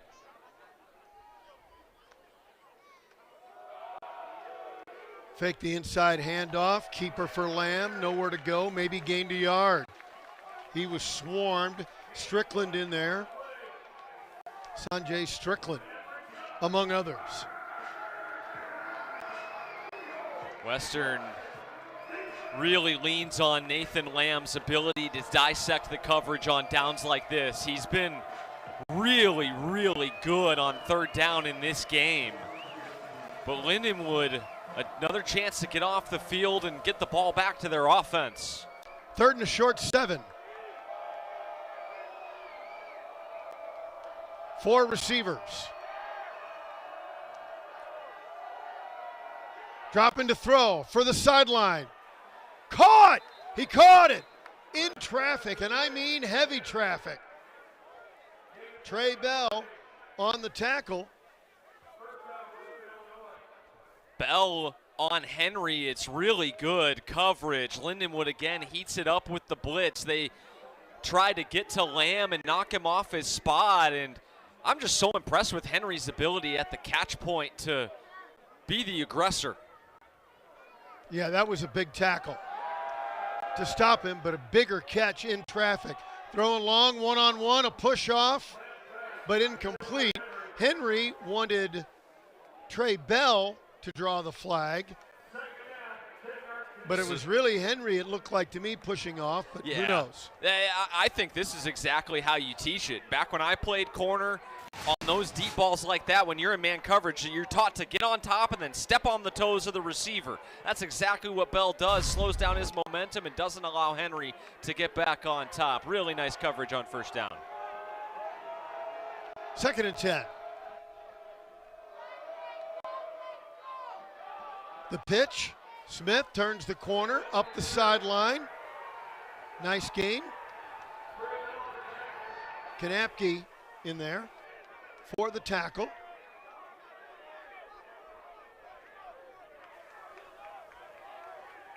Across the 45, just short of the 44-yard line, it'll be 3rd and 2. It's interesting. Both teams effective at running the football. Lindenwood sort of leans on the run on early downs to open up their passing game and create clean looks for Nate Glantz. Western's sort of the opposite. They like to lean on the passing game to open up their running game. Smith, the running back. Lamb to throw. Completes it, 1st down and more. Matt Henry again with the catch and another 1st down. Leathernecks just exploiting the one-on-one matchups. They know where they're going to go with the football really at the snap of it. And Lindenwood, again, they're trying to mix it up. Credit Eric Inama. He's thrown some different looks at Nathan Lamb in this Western Illinois offense on this drive. They've played coverage. They've brought heat. Nothing seeming to work for Lindenwood right now as they move the sticks on 3rd and 2. The passing plays seem so quick developing. And there's another quick throw. Again the throw to Henry. Again complete to Henry. Jalen Wesley on the tackle. Hasn't totally mattered who they've put on Henry. That one-on-one matchup is something Lamb feels confident going to. It's been Bell, it's been Wesley. We've even seen Jaden Patrick on him. You're right, Rammer, too, is that they have so much confidence in the timing of it. They're getting the ball out so fast. 2nd and 2. Handoff.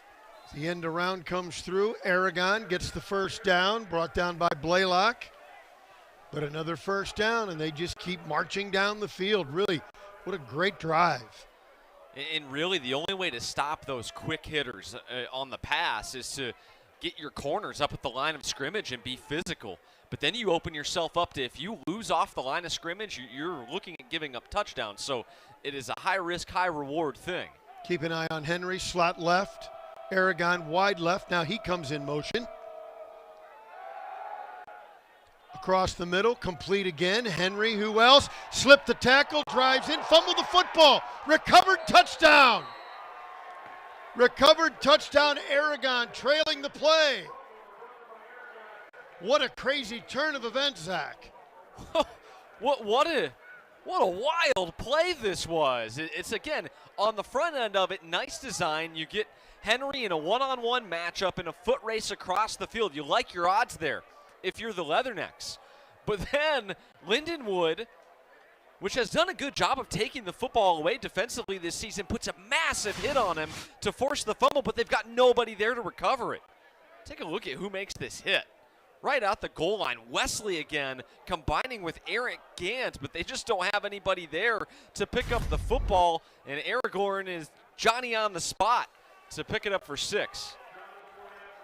And for the first time, Western Illinois takes the lead, 24-21 on that opening drive of the third quarter. We'll take a quick break. It's Ohio Valley Conference football on ESPN+.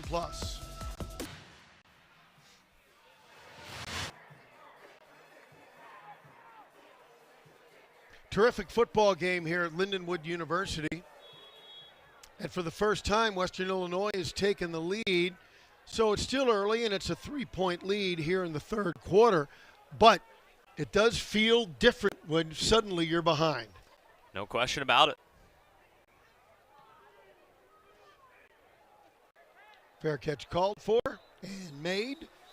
So now the Lions are playing catch up. That's what we were talking about sort of at the beginning of the half when Western Illinois came out for that offensive drive. Back-to-back scores. Back-to-back scores. It's sort of that new agey analytic way of thinking about it. If you can score on the last possession of the first half, get the ball in the third quarter and score again, you have the opportunity to score twice before your opponent touches the ball, and it completely flips the script and changes the game. Steve Hall's going to be the running back this series. Jeff Caldwell. And Hall, look at that Hall. He can run across the 50. One man to beat. Can he cut back? He does to the 20, the 15, the 10. They dive for his feet. Nobody's going to catch Steve Hall. Oh, what a run. What a run. You're not going to catch Steve Hall. Do I hear, is that the Jerry Rice people calling? He just got moved up the watch list. Yes. What a run. Holy cow, what a play. You talk to this offensive coaching staff, Dusty Avorka, Jed Stugart, they've felt for weeks that they have just been right on the cusp of popping a big run, and they finally do here on the first play from scrimmage. What a run by Hall, 75 big ones. Oh my, and the point after is good. See, oh boy, that feels different. Now you're behind. I'm sorry, what was that? 10 seconds later. Yeah, about the time we get it out of our mouth, Lindenwood has taken the lead again. It's just a bread and butter run. Get another look at it here on the replay. Wide zone. Day one install stuff for Lindenwood, but it's blocked up phenomenally. I mean, nobody really touches Hall. I love the cutback there at the end. Finish the run off. That's not going to work at the ankles. What a run by Steve Hall. Yeah, the last man that had a legit shot at him was Braylon Brooks. And when Steve was able to make that little cut and spin him around, it was over. Terrific run. We'll take a break. 28-24, Lindenwood back on top. We've got a good one. Don't go away. It's Ohio Valley Conference football on ESPN+.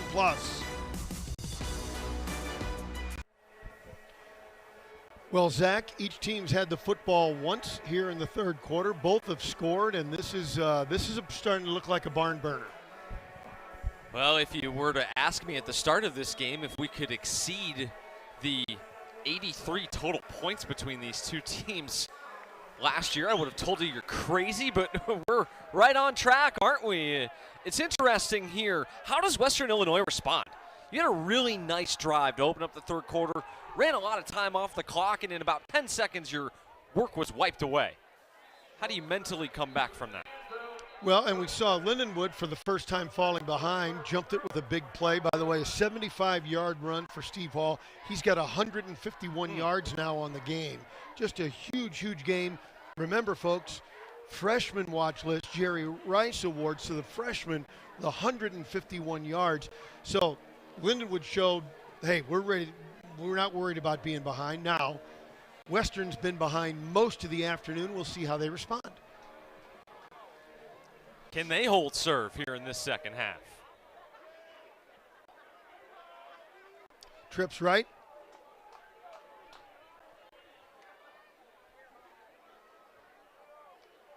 Lanier in motion. Straight ahead. Big run across the 30. Gain of 6 as Smith falls forward across the 30-yard line. Nice productive first down run for Smith. I do really like how balanced the Leathernecks can be offensively.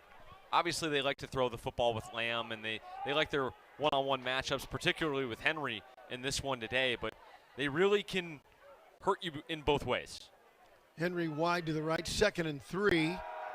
Quick throw to the sideline. It is caught and out of bounds. Tristan Duncan, 6'1 junior. First down.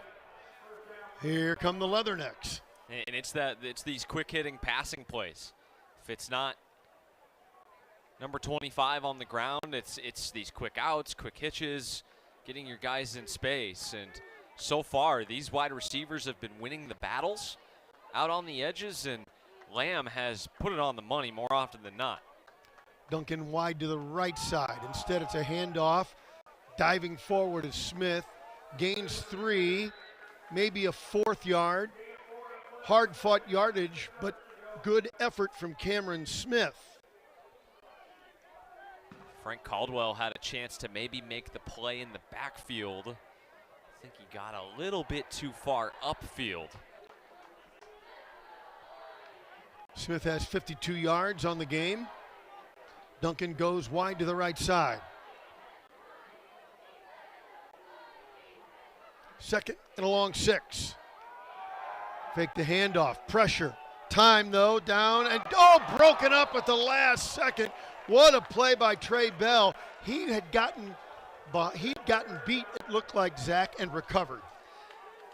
If this ball's thrown a little earlier, to your point, it's maybe a touchdown because Bell, with his eyes in the backfield, lost track of Henry at least for a moment. But that is what makes Trey Bell such a great defensive back. It's his ability to get back in the fight and find the football in the air. Nearly forces a turnover. It's a great play. We didn't mention, for those who follow Lions football, playing without that left hand all taped up. And he's looking like he's back to normal, which is a good thing. 3rd and a long 6. Back to the sideline, their favorite play, and another first down. Complete to Lanier, Brandon Lanier, the 6'2 junior tight end. Got a flag down on the far side of the field. It looks as though it's going to go against Western Illinois. Big break because that sideline pass has been unstoppable. I think they might hit him for offensive pass interference here. I believe that's what the official called. Wow. Or was it, did they get a personal foul? That's a gut punch. When they're marching down the field, that's a tough break. Boy, that wipes it out. Looked like the tight end on the far side of the field that was not the recipient of the pass was the one called for it. 3rd and 25. This could be a turning point in this football game, one way or the other. Lamb wants to play, heavy pressure. He escapes, still on his feet. Moving forward, slips another tackle. Back to the original line of scrimmage and to the 40-yard line, but it won't be enough. But that was really a nice effort from Nate Lamb. Those are the plays that still, they're going to have to punt the football away, right? But they're now going to be able to back Lindenwood up a little bit more because of the yardage that he was able to gain on the punt. That's so much better than an incompletion there. Jared Campbell is the punter. He averages over 41 yards per punt.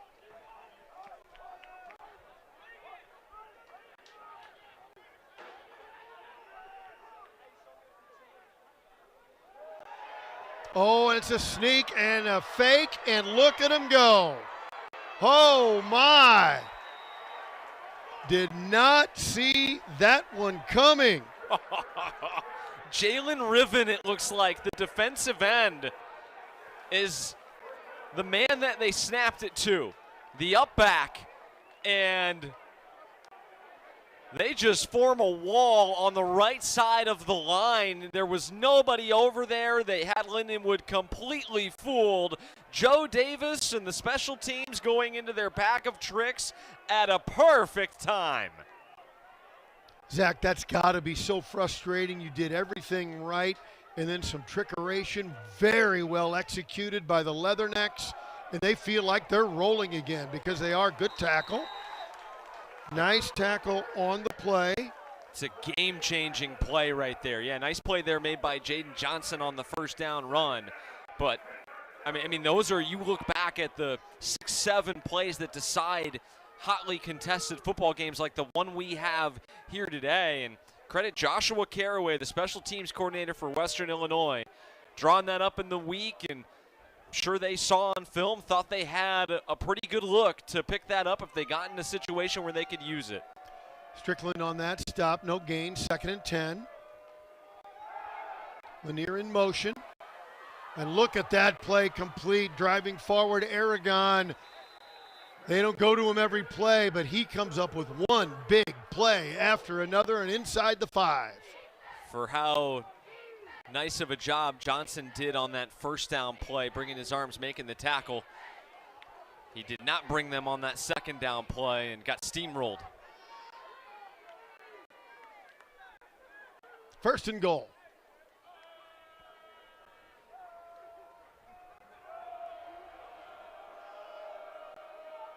Cameron Smith, the running back. Lamb to throw. Has his man wide open. It's Cameron Smith.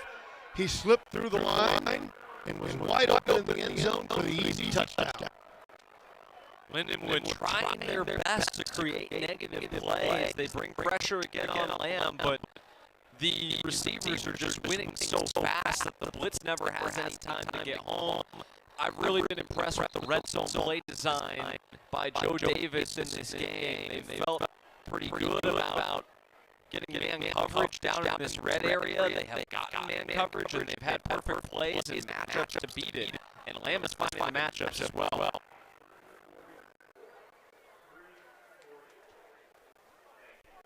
Chanda, will come on for the point after.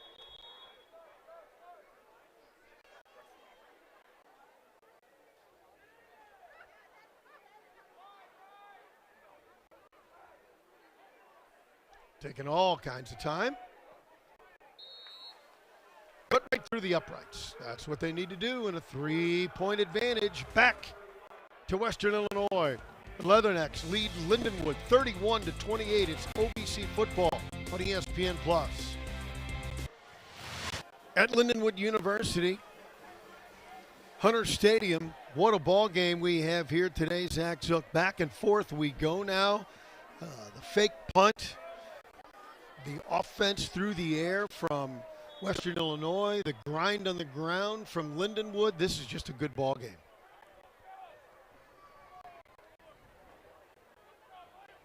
Now Lindenwood's chance to answer back.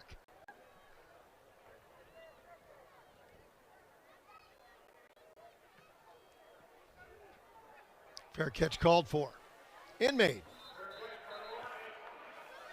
Well, we've already had 3 lead changes here in this third quarter. Let's take a look at that play again on the touchdown. And this is, again, Lindenwood's going to bring pressure, man coverage. They're confident that they're going to get man coverage here. And you're just putting your back on the safety, Kanapke. You feel good about that matchup, and really no chance for Kanapke to make the play. Strickland and Smith went right by each other. Strickland for Lindenwood, and he didn't have quite enough to get to the quarterback to disrupt the throw. So let's see what the Lions have in store. Handoff straight ahead. They wanted to duplicate that last handoff to Hall that went for 75 yards. It's a nice 4-yard gain, though, for Steve. And they'll still take 4, and this is one of the first times we've seen them break the rotation. Yes. Typically, this would be Cortez Jones, but since it was just one play on that first drive, Hall back out there for the second possession of the second half. And for those who haven't been following the Lions this year, they go with Cortez Jones, Steve Hall, Robert Giamo in almost an even rotation. Man in motion, fake, keeper, brought down, short of the first down across the 30 to 31. Quarterback keeper for Nate Glantz. They've had a lot of space on that keeper where they create the mesh to the edge on either the jet sweep or even using the running back at that mesh point, and then having Glantz keep it with the tight end up in there between the tackles. That has worked wonders for them here this afternoon. 3rd and 3.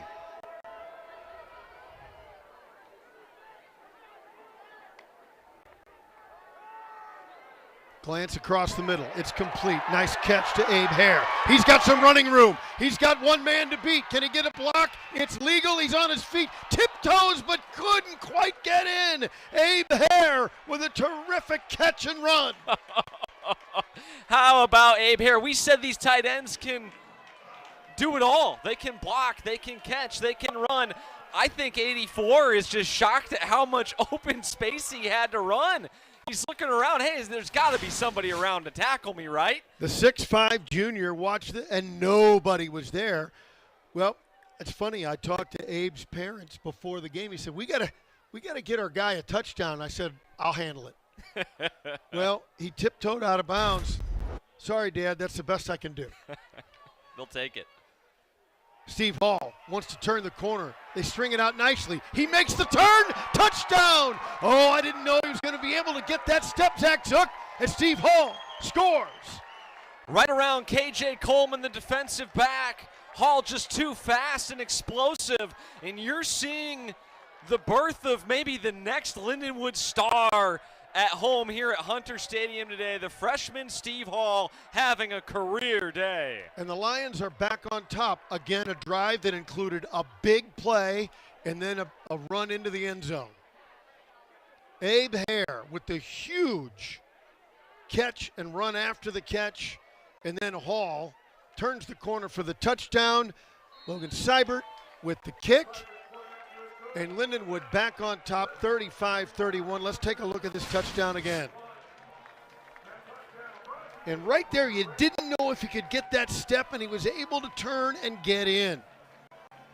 Steve had the little hesitation right when he received the football from Nate Glantz. That slowed up the defensive back Coleman, and then he gets his feet started quicker than Coleman and is able to beat him to the edge. Good job by Lindenwood again. The tight ends, the offensive line able to collapse down that right side and make it very easy for Steve Hall. He's just got one-on-one in the open field. You're just not going to tackle him very often. Abe Hare set it up with a 57-yard catch and run. His longest play of the year from scrimmage. Hall, by the way, now up to 166 yards. And 3 touchdowns today. I think you're right. Steve is emerging as the next big star for this Lindenwood team. But what's great about it is the rotation of the backs. You're playing double tight ends most of the time. Everybody works together, knowing they'll eventually get their moment. And look at that low, bouncing, rolling kick, and it's recovered. Good coverage by Lindenwood, brought down just short of the 20-yard line. Lindenwood with a nice special teams play of their own. Coach Baldwin, the special teams coordinator for Lindenwood's had a great year. They have really flipped some games on special teams. Really the first negative moment they've had all season was on that fake punt. Now again, your offense has been just electric here in this third quarter. They've only possessed the ball for about 2 minutes in this third quarter. One play, touchdown drive, and then very quickly down the field for 75 more yards. So an opportunity on defense to establish some momentum for Lindenwood. And if you're Western Illinois, you've got to keep throwing punches to keep up with the Lindenwood offense. Fake for Smith down the sideline. Again, wide open, a good tackle after the catch, but Aragon wide open again. It looks easy, right? It looks like he's just playing pitch and catch with his receivers.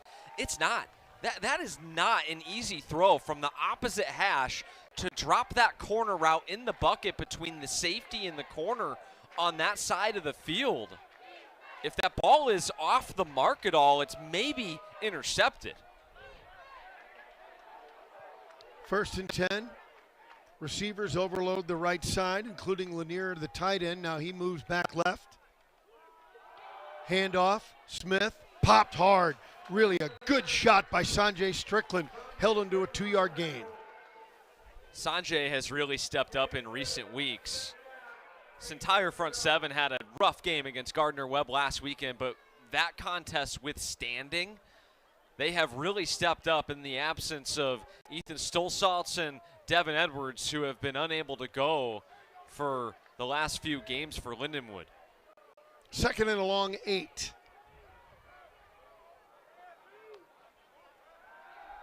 Lamb wants to throw. He's going for it down the sideline. Bodies run into each other looking for Henry.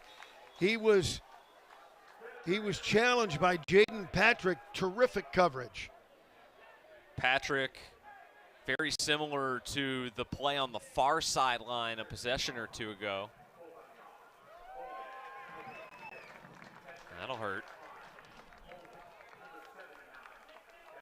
So a couple of penalties have started to stack up against Western Illinois, and they're marched back again. Now, it didn't stop them on the last series. They recovered. It's a lot to overcome now, 2nd and 20.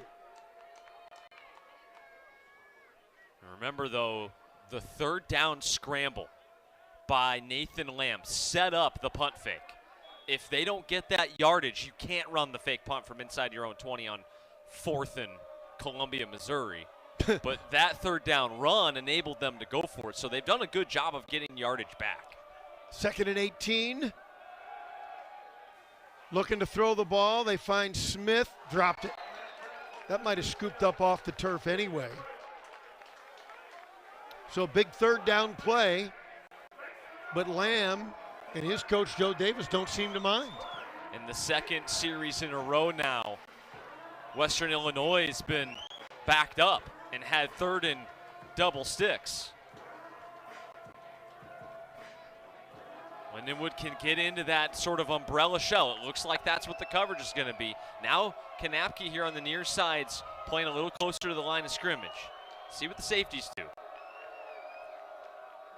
Strickland drops back from that middle linebacker spot. Lamb in some trouble, trying to create, throws on the run, and he caught it. The play to Henry. Who else? First down. A broken play. Henry stayed with it. Isn't that the key? It sure is. Lindenwood again goes in that umbrella coverage. You're not disguising it. It's just too long for Lindenwood to have to guard, and credit Lamb for running around, keeping this thing alive. We get another look at it. This is just number 12 making a play. Big time play. And that ends the third quarter. Lindenwood on top, Western Illinois driving. 35-31, the Lions lead it. This is the OBC on ESPN+.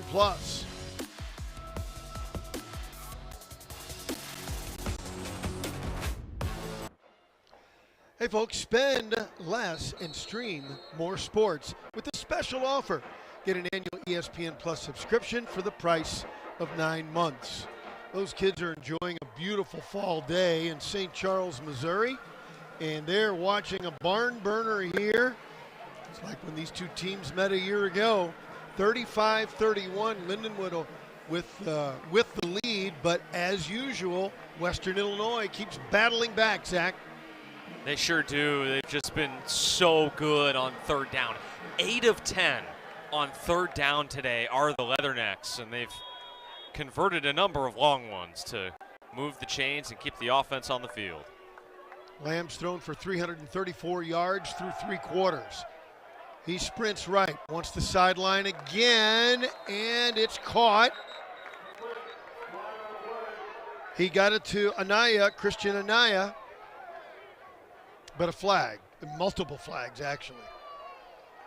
Got the left tackle. You got Miller? It is Miller. Miller was holding McClendon, took him down, practically tackled him on the play. They had 7-man protection. It's only a 3-receiver route on the rollout there, but again, Western Illinois backs itself up. They've been able to overcome it on these drives, which has been impressive, but at a certain point, it becomes too tough to do consistently. I said a little while ago, these long situations, yardage situations just don't seem to bother him. Lamb steps up, throws deep, and it's caught! A one-handed catch by Matthew Henry. Oh my, as good a catch as we've seen this year. That was exceptional. I mean, this Matthew Henry is just unstoppable. Up the seam on maybe one of the Few inaccurate passes off the right arm of Lamb. We'll get a great look at it here. Behind him with the trail arm, pulls it back into his body. What a catch. And again, they don't care about the down and distance. And a keeper for Lamb spins around a tackle, drives forward for another one to the 20, gain of 7. They really just don't care. They've just been too explosive in the passing game. So when you're averaging, I don't know what the average per drop back is for Western Illinois today, but it's got to be over 10 yards. They've been very explosive through the air.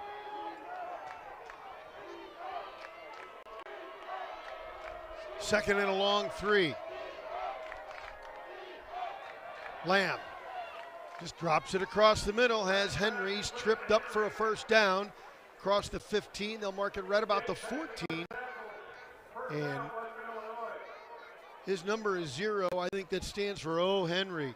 Oh, Henry does it again. You kidding me? Really nice tackle by Patrick on the back end of this, or else I think Henry has another touchdown. First and 10. Lamb wants the end zone. He's got the end zone. Touchdown. Pitch and catch makes it look easy. Aragon again. Boy, that's too easy. This time they use Henry as a little bit of a decoy.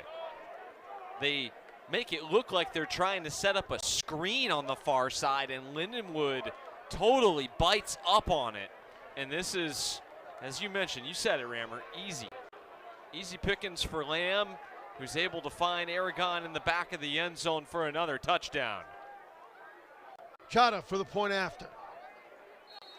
And it's good. Leathernecks back on top, 38-35, back and forth we go in the fourth quarter now. We'll be back in a moment. It's the OVC on ESPN+.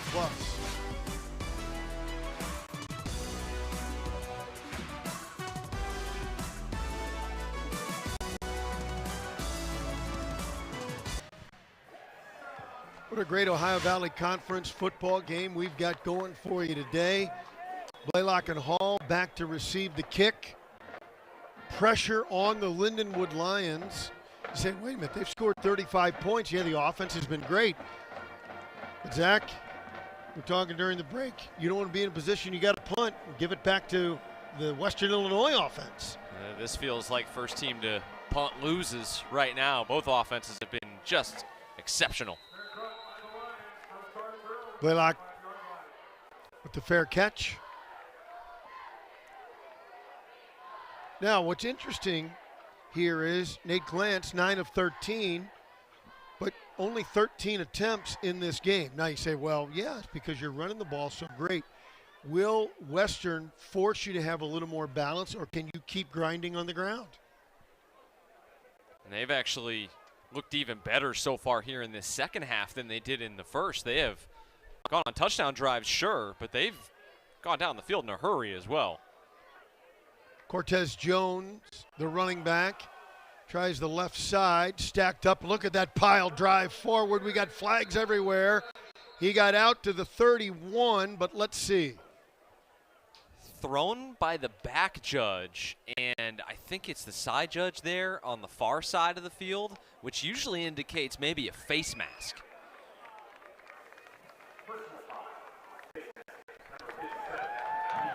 Usually you don't see holding called by that official. So usually it's a horse collar or something illegal during the tackle that they're able to spot from that vantage point way back there. And that hurts Western Illinois because, again, just like that, Lindenwood close to midfield.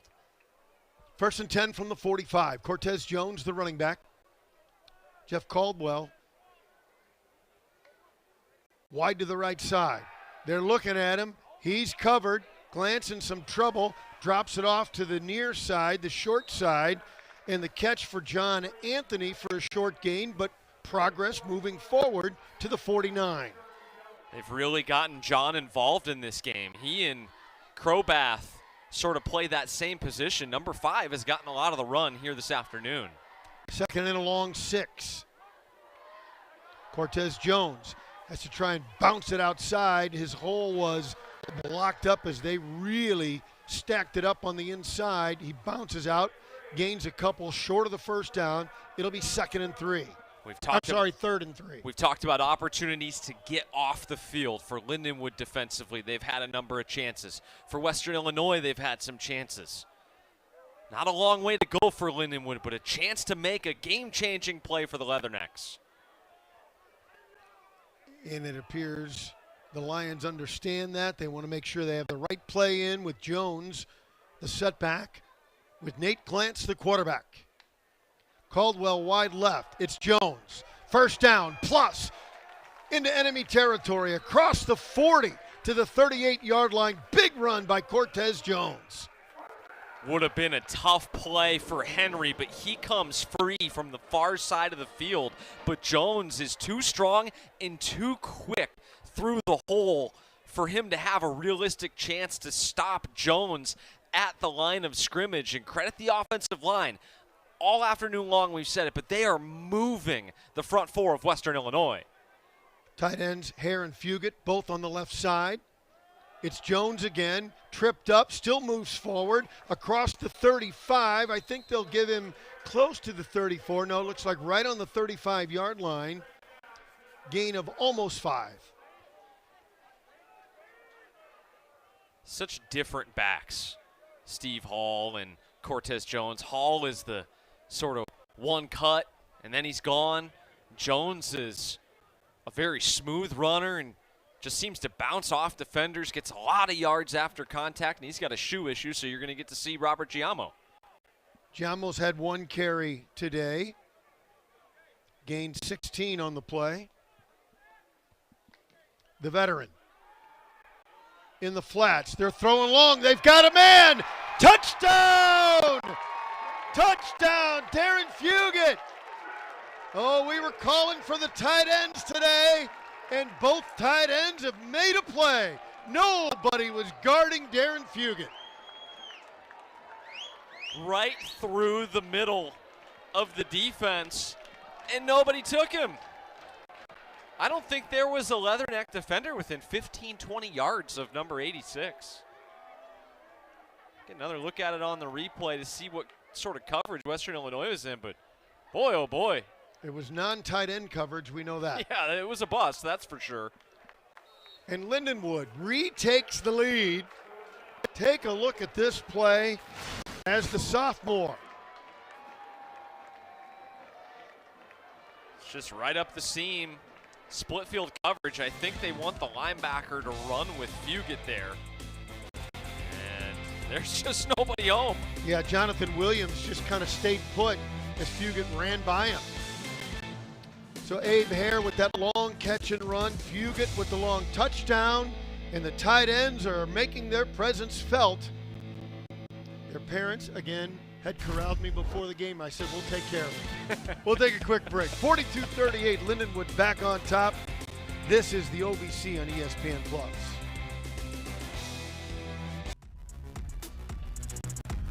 This game is far from being decided. Lindenwood regains the lead, 42-38. But the upcoming schedules are something you got to pay attention to. November is going to be big for the Valley. The upcoming schedules presented by Sunbelt Bakery, the tastiest flavors under the sun. There you see Western Illinois taking on in-state rival Eastern Illinois. That'll be a big game for Joe Davis, returning to the place he had a lot of success as an offensive coordinator at the last 2 seasons. And as we mentioned, a lot of opponents at the top of the conference left for Lindenwood to make some noise in the conference if they're able to get on a run. Of course, everybody's got the game ball brawl circled. That'll take place at Hunter Stadium. It'll also be senior day. Tate to receive the kick. He lets it go through. And Western Illinois will take over again. Back and forth we go. 42-38. Both of these offenses have been unstoppable. But the game is going to be won by whoever's defense can step up and make a play. And with 9:43 left, if you can get If you can get a punt out of either one of these teams, that's probably going to be the difference. You feel pretty good about your chances at that point. Lamb is the quarterback. Give on the inside handoff, stacked up at the line of scrimmage and maybe thrown for a loss is Cameron Smith. Good swarm tackling by Lindenwood. Lindenwood's rush defense here in this second half has been much better than it was in the first half. The problem has been they have not had an answer for Lamb in the passing game of the Leathernecks, particularly number 0 at the top of the formation. Second and a long 9.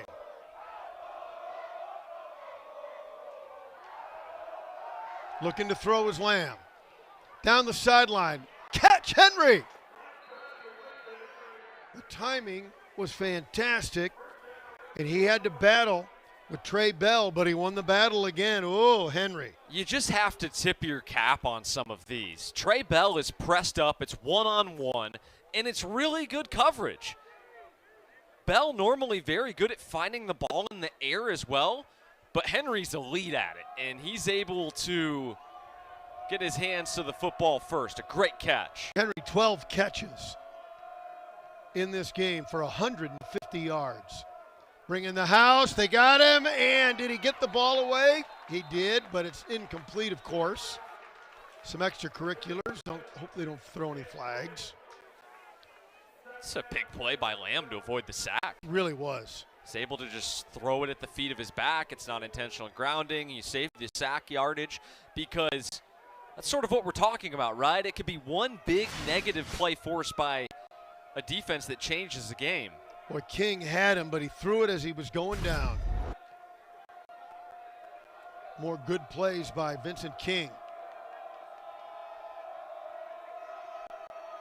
Second and 10. Lamb to throw. Heavy pressure again across the middle and complete. Big catch made. Tristan Duncan.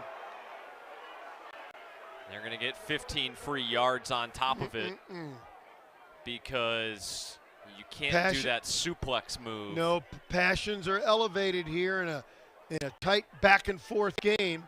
You saw players pointing at each other, and that's what can happen if it escalates. Thing here by King is he's sort of picking up the receiver to halt his momentum, and he definitely does the front end of that suplex move. The reason it's outlawed, though, is because they don't like you throwing those players on the field. Oh, they're picking it up. Yeah, and he did not do that. So I think this is actually kind of a good no call here. If you get another look at it, you'll see King sort of lets him go.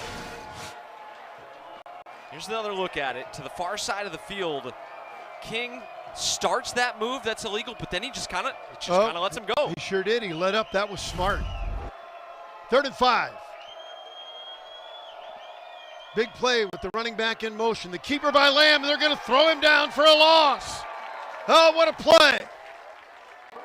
The defense steps up. I believe it was Russmeyer that got in there. It was. And now, probably the biggest play in this game.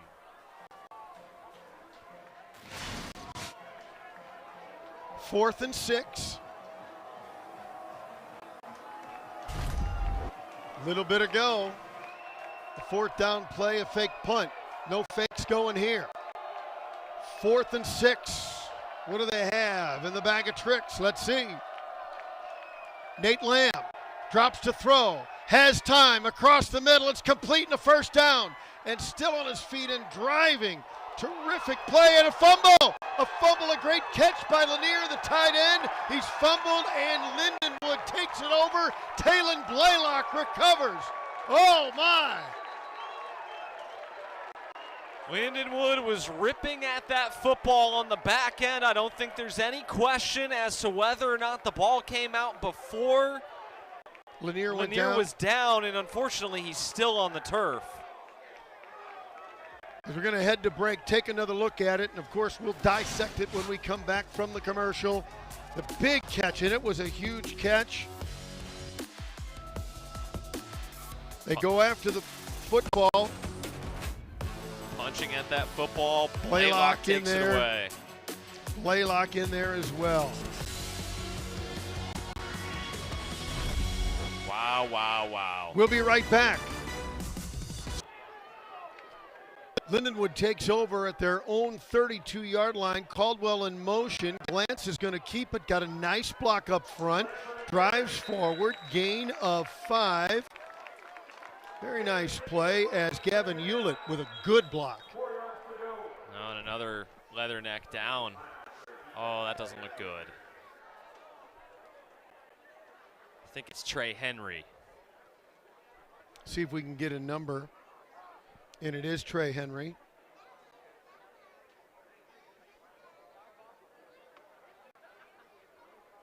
He is the defensive tackle, the 6'3" senior. So let's talk about, as they work on him, what we're looking at situationally. Lindenwood up by 4, but the way you can't count on getting fumble recoveries or any more turnovers, it's imperative, absolutely imperative to score on this drive. Yeah, you certainly feel that way, because then if Western Illinois is able to stop you, they get the ball back to their offense with a chance to not only score, but to control the clock and limit your chances on the back end of it. So you know you've got to score, and they know they'll feel great about the outcome of the game if they can get a stop. Certainly. With the way that this has gone, a big play made to force the turnover, but let's not forget this was after the 4th down was picked up by Western Illinois, so this offense still feeling very good about themselves. We'll take a quick break as they look at the young man down on the field, 42-38, Lindenwood on top of Western Illinois. This is the OVC on ESPN+. And as we went to break, I think you saw Trey Henry was able to walk off under his own power, and that's great to see. So now it'll be 2nd and 4 for Lindenwood from their own 38-yard line. What a great battle we've had here today in a gorgeous fall afternoon in St. Charles, Missouri.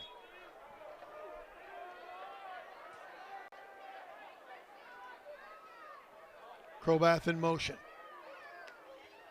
On the left side, they give it to Steve Hall, gets a nice block, splits the defense, stays on his feet, across the 50 and out of bounds, and that was Robert Giamo. Hall had been in there before the injured player. Giamo sneaks in and says, watch this.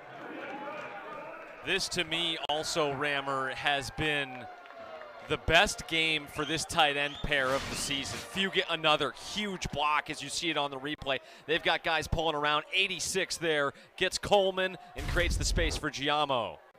Yeah, Robert came in for Hall and makes an impact immediately. 1st and 10 in Leatherneck's territory.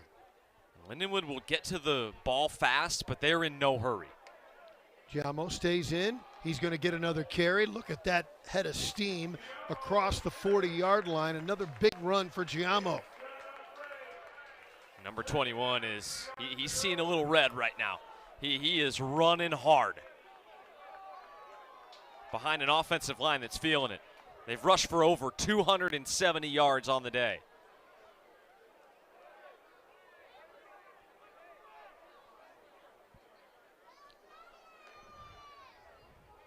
There you see the numbers. 3rd game in a row for Lindenwood over 200 on the ground. 284 right now, and it's about to go higher. 2nd and 3. Giamo hitting the backfield, kind of swiveled those hips and slipped away to the 35. Still goes forward, gets the 1st down. Giamo is fired up. Flag in the area of holding, though. This one will not stand for Lindenwood. Got the center, Ethan Johnson. Yep.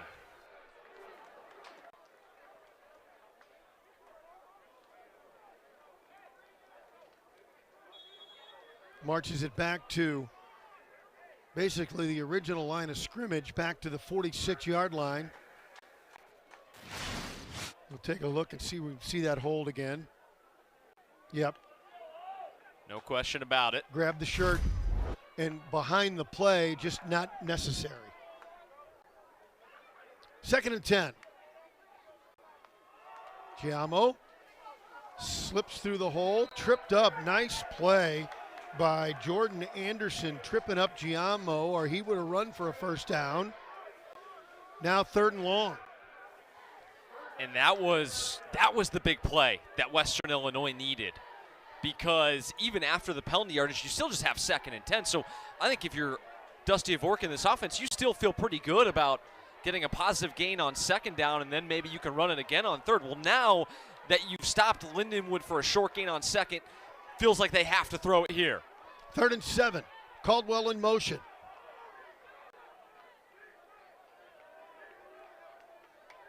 Trips on the left side. Glance under heavy pressure, throws it away.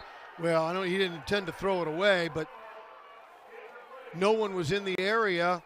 Glance says his receiver was held up, but there are no flags.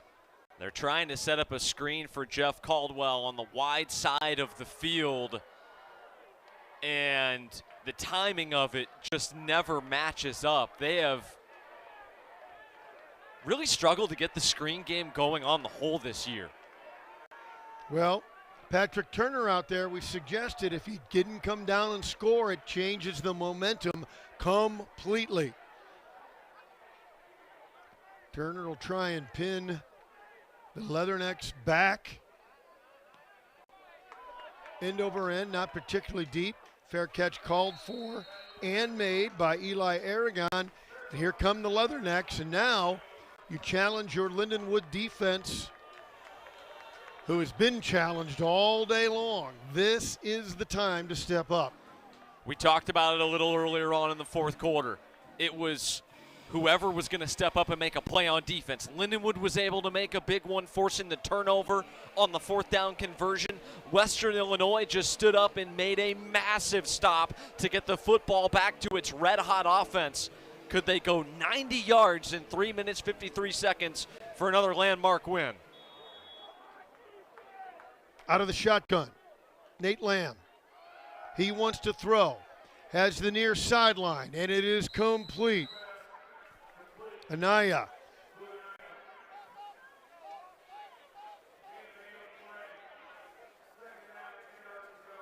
These quick hitters have been there all day long for the Leathernecks. It's amazing how fast they're open every play. And they've exploited it. Whenever Lindenwood's backed off and played that two-deep shell, Lamb has identified it. Flip it out to Smith. He's got the first down, run out of bounds, but the first down stops the clock with 3:28 remaining. Waller on the tackle. You can control this thing if you're Western Illinois. This is the game here if you're Joe Davis. We are either winning the game or losing it with the ball in our hands. Which is what he wants. Former offensive coordinator and quarterbacks coach. Offensive guy, and it's impressive. Lamb has time, tons of time, across the middle, bit of a lame duck throw, but timing went into Henry. It is a catch and a first down. Henry dives for that floater and makes a play. I think Lamb had his arm hit as he was coming forward. That's a phenomenal job by Henry to get his arms under that one. Henry's as good as anybody we've seen whistles. I think they may review this. Tried to get the quick snap to not give the officials a chance to review it, but replay buzzes down just ahead of the snap, and we'll get another look at this thing. I thought Henry did indeed get his arms under this in real time. It's Matt Henry. We always expect it, right? And there's the throw. Yeah, he got hit. Well, you just can't tell when he rolled over from that angle. He got his hands down there, but the ball touched the ground when he rolled over.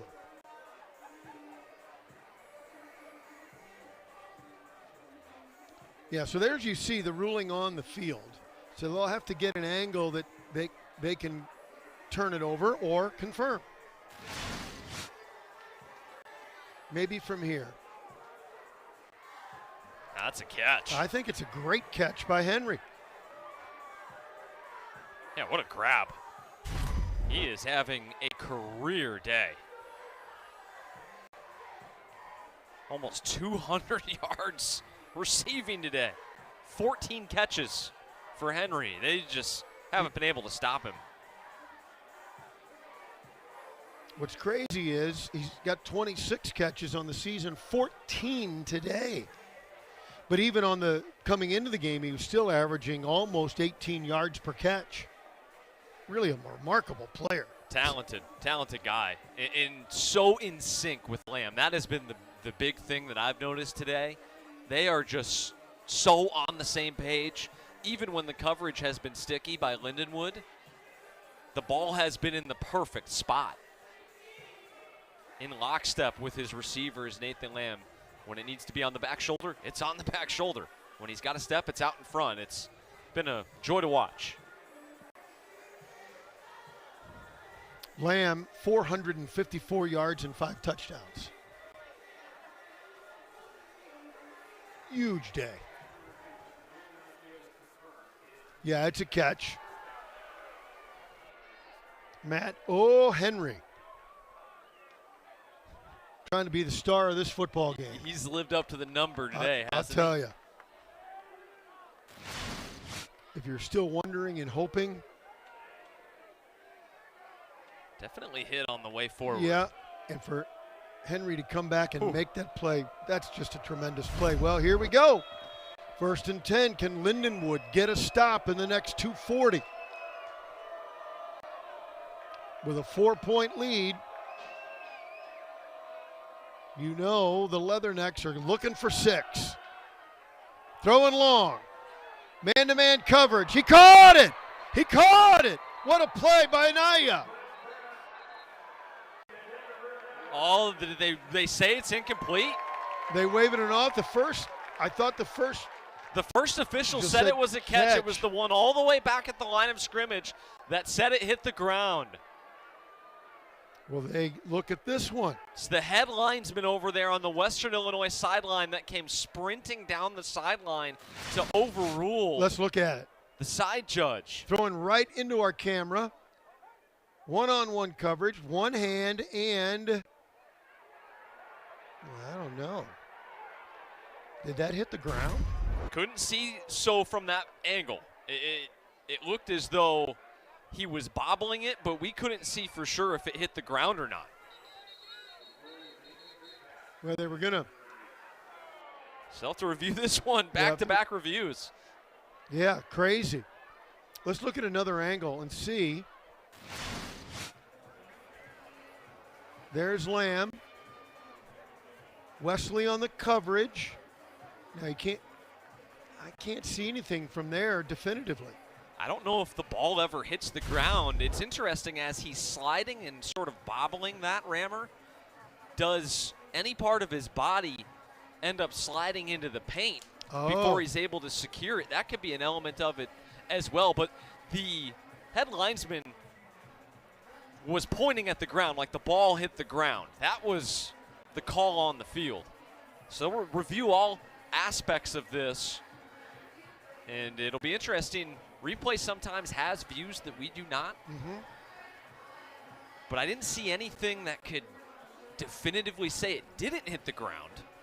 And if that's the call, then it could be a huge boon for Lindenwood's efforts.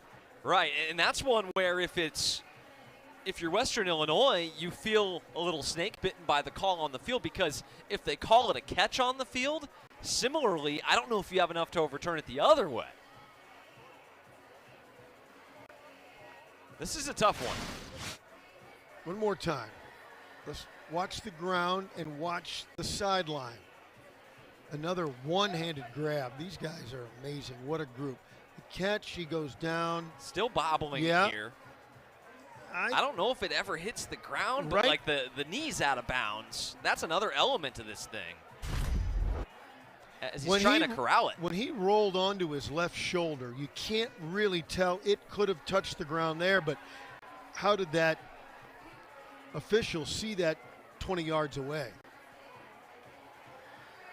Western Illinois sort of celebrating here.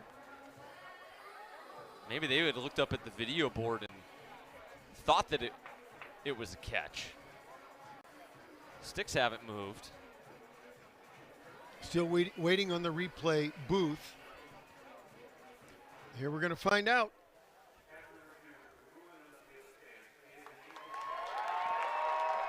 Well, we didn't see it. They did. The officials in the replay booth agreed. The call stands. Big play. But long yardage does not bother Nate Lamb and the Leathernecks. I just think that's one that if it's called a catch on the field, it probably stands. Yeah. It's called an incompletion on the field, it stands. Just not enough to overturn one way or another. Great effort, though. 2nd and 10. Aragon in motion. Rolling right. Throwing long. Has a man. Has a play. It's complete. Oh, my. What a catch. Anaya got open again. And a flag in the backfield.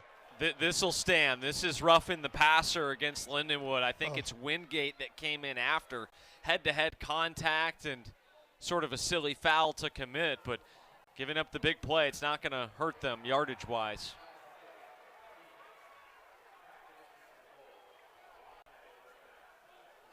What another huge play from Lamb to Anaya. Take a look at it.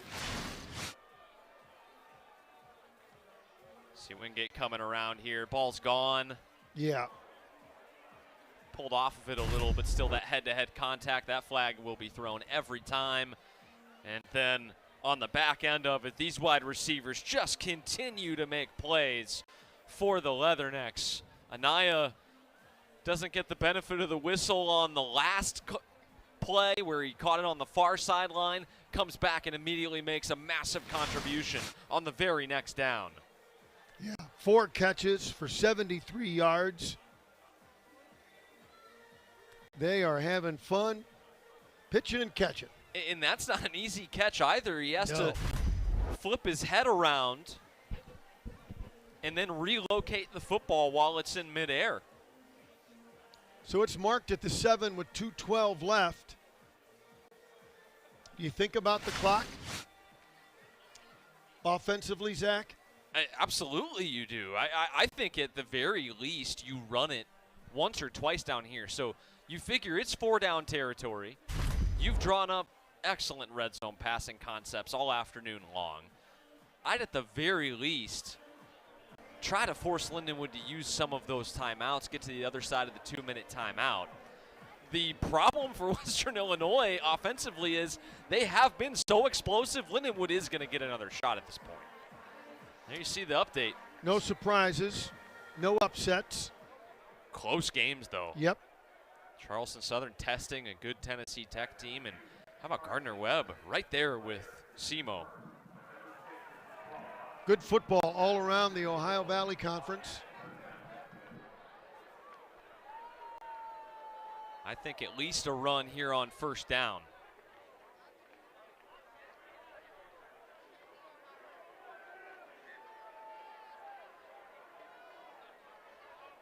First and goal from the 7. So the stoppage there, Rammer, they had targeting with that roughing the passer call, and so now you're without your top pass rusher on the year as well. Donnie Wingate's out. Something to keep in mind as we go through this set of 4 plays. First and goal from the 7. Aragon in motion. Sprint right, throw, touchdown. Flag behind the play. They made it look easy again. Aragon had gone in motion, caught it and scored.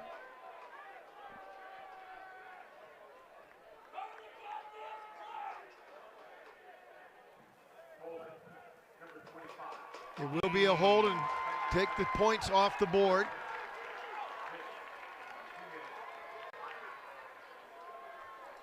Wow. No sure thing now.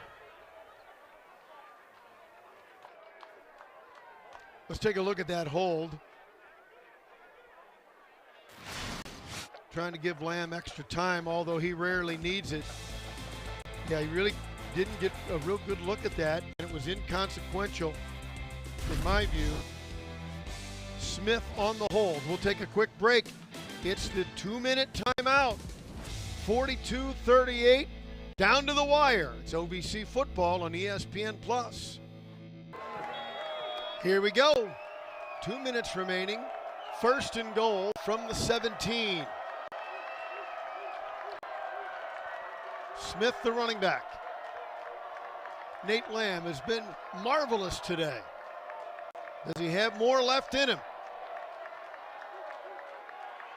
Not much pressure. Now it breaks down. He spins it back to the middle. Got some space across the 15. Brought down, fumble. Fumble. Who's got the football? The Lions roar. The Lions roar. They have the football and now a flag on the play.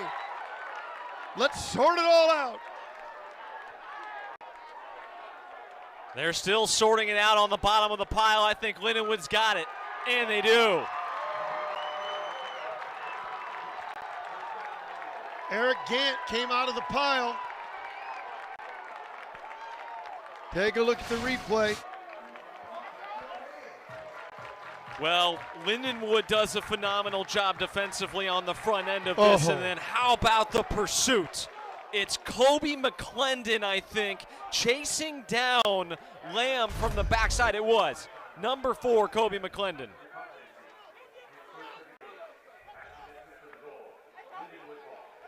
They do pick up an unsportsmanlike foul talking after, and with Western Illinois, they do have all 3 of their timeouts. This game is far from over.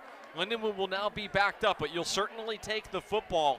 What Lindenwood did defensively to fool Nathan Lamb on potentially the play of the game is they came out in a man coverage look.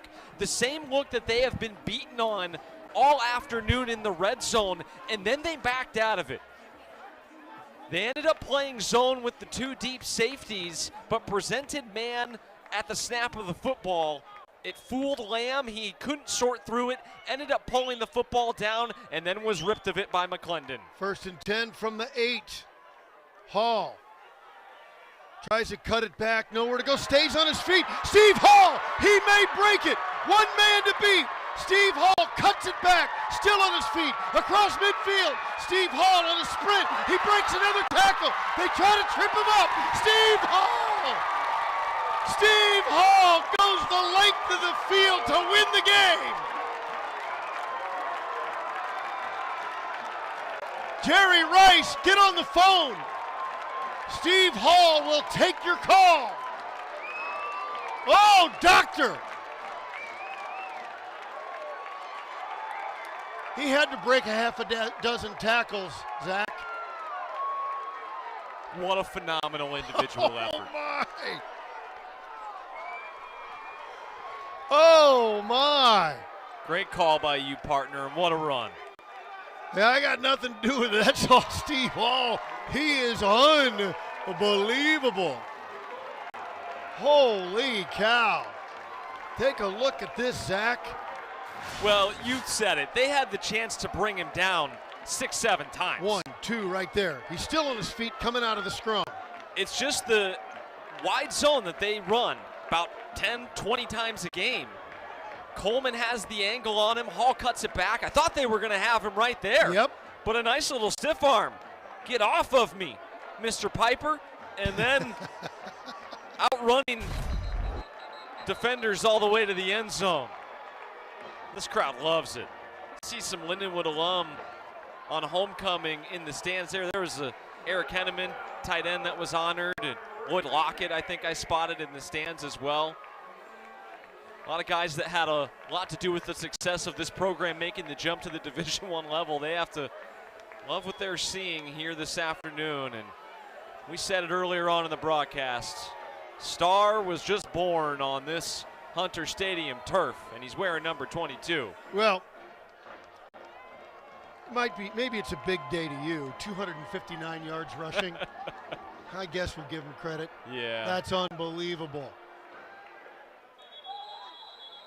And the Leathernecks will take over down by 11, 49-38. Folks, Steve Hall, 13 carries, 259 yards, 19.9 yards per carry, 4 touchdowns today.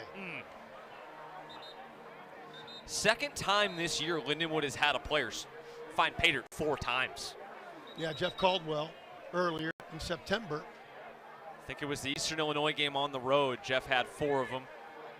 Steve Hall with 4 today as Lindenwood point away from 50. And they've needed every single one of them. 259 yards on the ground. Capped by a game-winning touchdown. Trying to throw across the middle. The man went down, just tripped up. Little turf monster action there. Looking for Cameron Smith out of the backfield. Steve Hall, 93-yard run.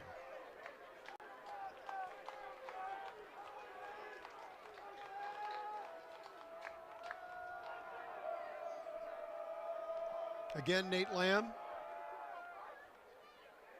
has time, completes it across the middle to his running back, now staying on his feet, and a terrific run for Cameron Smith.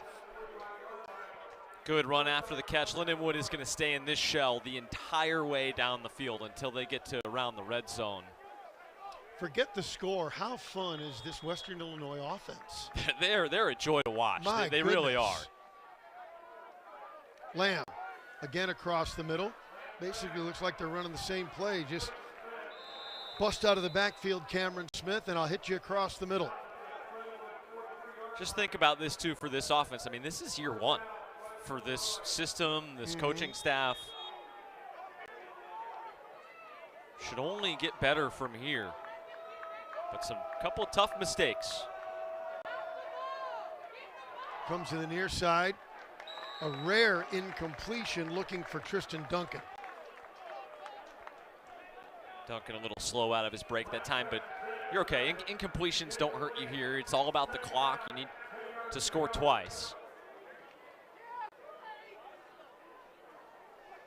As it's turned out here today, I mean, Western Illinois in golden position to win the football game. In fact, had taken the lead. It was wiped out due to a holding call on the back. Lamb again, across the middle. He found Alex Williams, his backup tight end. Williams, the junior. Very short gain. Lindenwood, as they've been able to do all season, has just taken away the football. And they have made the big plays in this one to put their team in a position to get over the top. 2 fumble recoveries.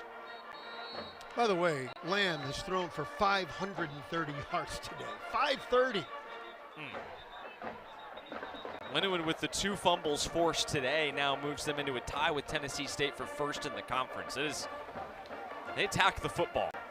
They attacked the football on a day that I think they'll tell you we weren't real happy with the way Lamb picked us apart.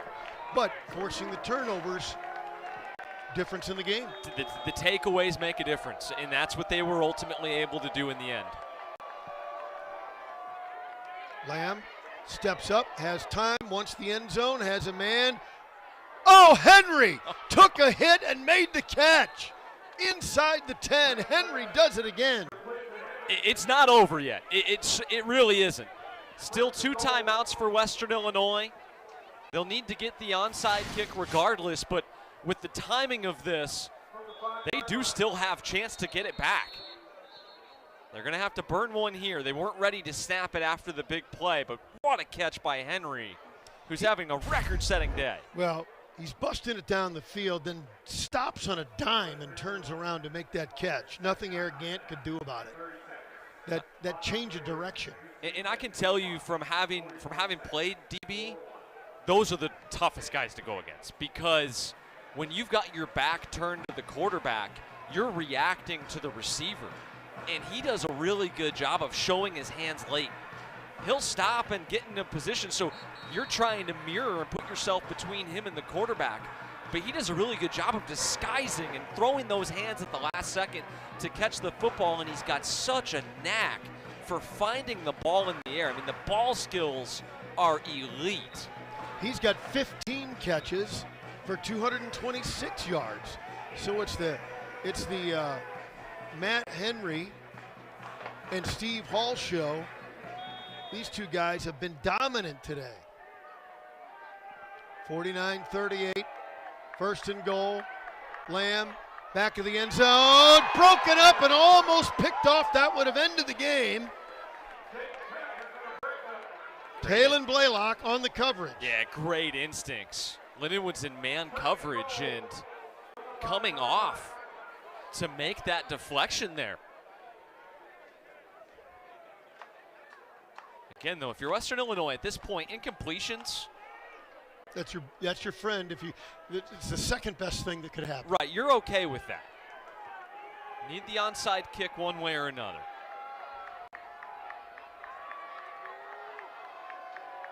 Lamb surveys. He's ready. Heavy pressure, throws just a little bit behind his man. That may be the first poorly thrown ball we've seen all day from him. Looking for Aragon. That's because he had a defensive lineman in his face. Lindenwood has gotten pressure here in this second half, but he may get another roughing call. And they picked it up. Jesse Smith, number 90, was the one that popped Nathan Lamb. That's forced him to be a little bit more inaccurate. This offensive line, for the most part today, has done an excellent job protecting. But when he's gotten hit, that's when he's been a little off the mark. Third and goal.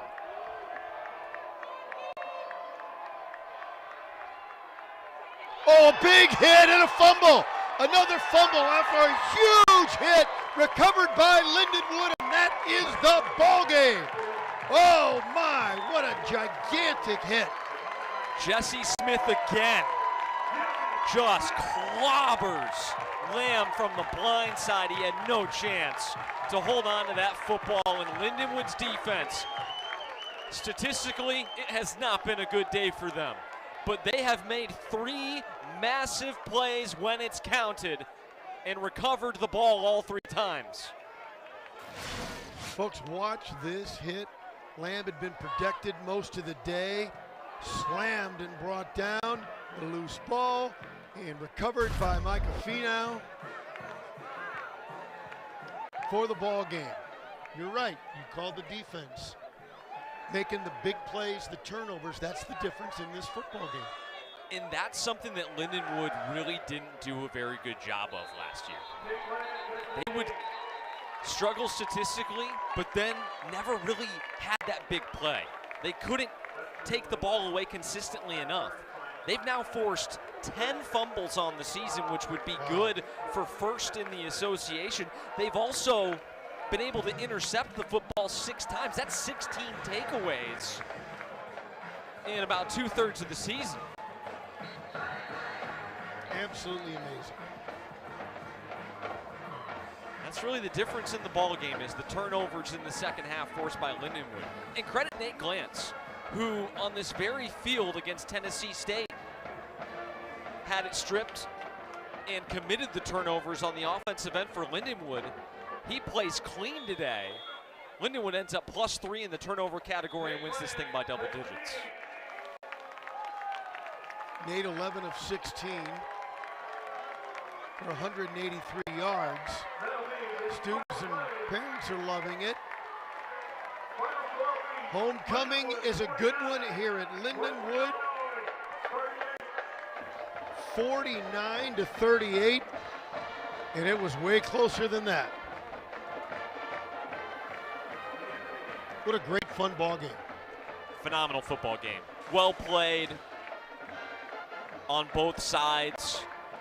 Can't say enough good things about Joe Davis and the direction that this program is headed. This team is going to be a handful for years to come. Obviously, I'm sure Western Illinois fans will be disappointed by this result. They are still in the thick of it in the OVC, just their second conference loss. But what a mark they're making in their first year in the OVC football conference. Yeah, win or lose, they are an exciting football club. Just an exciting team to watch. That's really fun stuff. A program that has its arrow pointing up for the first time in a long time.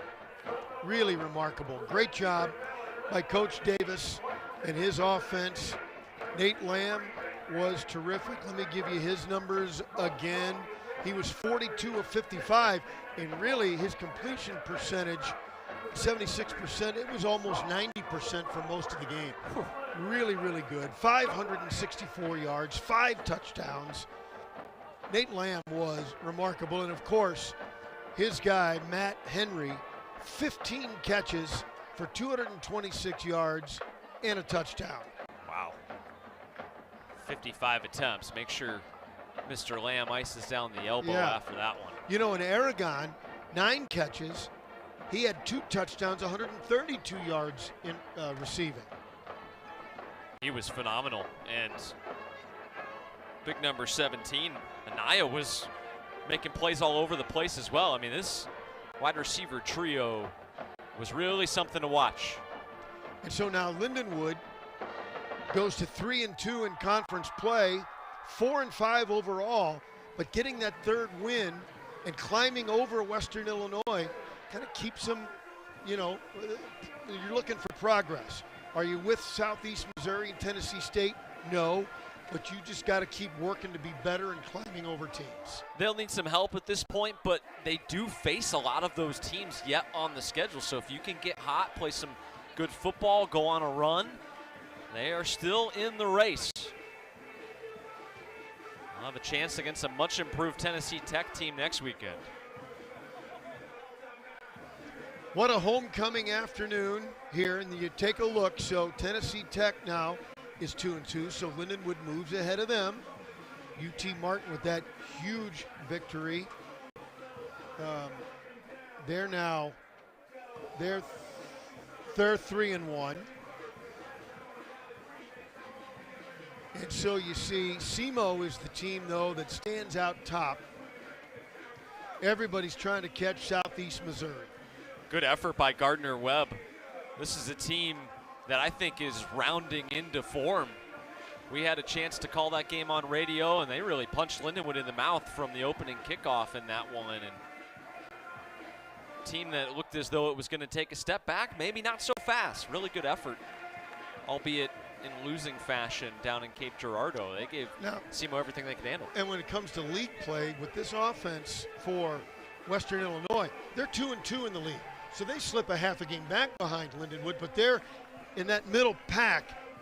They're right there in it. Let's go down back on the field. Jacob Stanek is with head coach Jed Stugart.